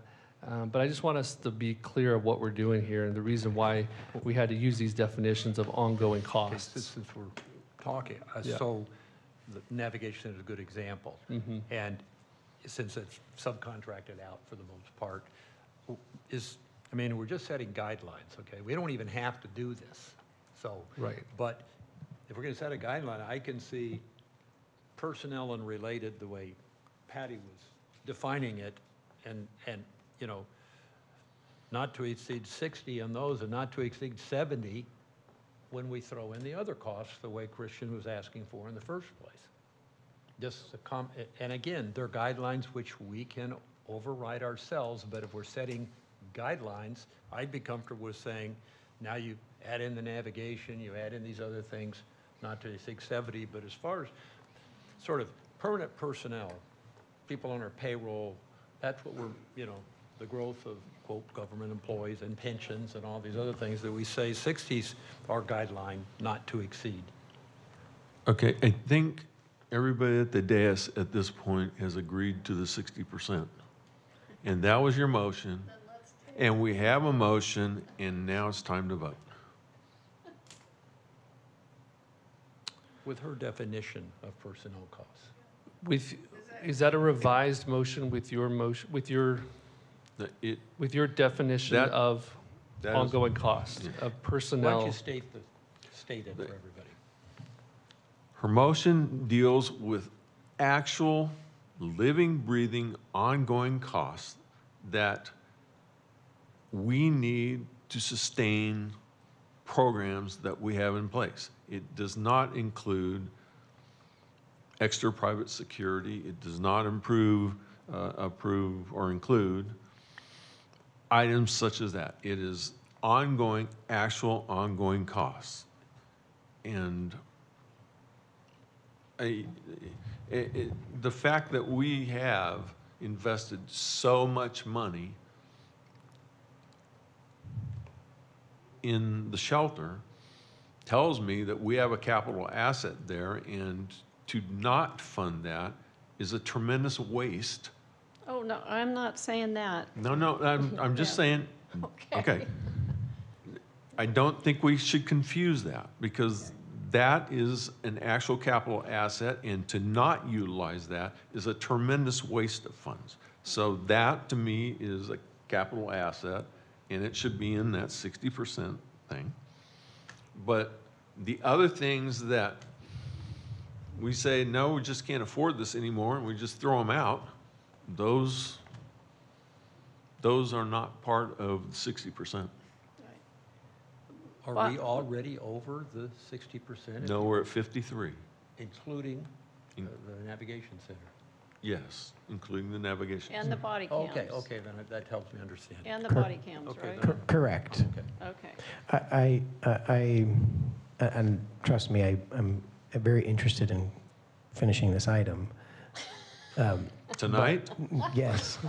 But I did kind of hear a distinction of, just if it's just personnel and those direct costs supporting personnel at 60%, and perhaps some of these other ongoing, commitments like BLNC being within the 70%, that does leave us a little bit of ability to, again, as we have, as we negotiate with our labor partners and some of those cost increases on personnel, I'm a little bit nervous at 60% of all ongoing costs. We're going to be back maybe this next budget cycle or the one after that having that conversation, which is okay.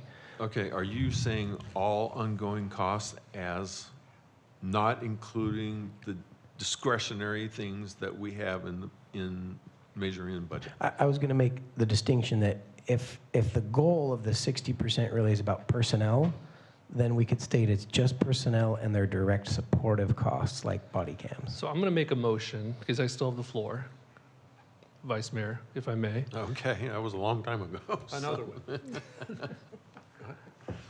Well, I wasn't quite done. So I'm going to make a motion that we set the cap for personnel expenses at 60% and ongoing at 70%.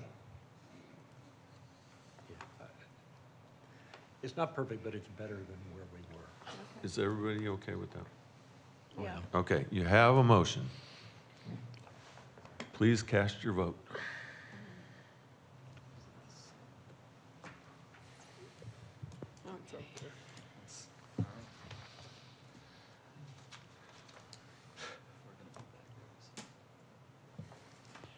Motion is approved with Councilmember Smith and Councilmember Parlier absent.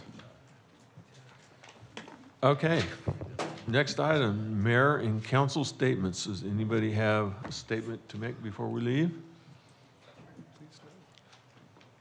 Don't you dare press that button. Hearing none, we're adjourned at 9:29.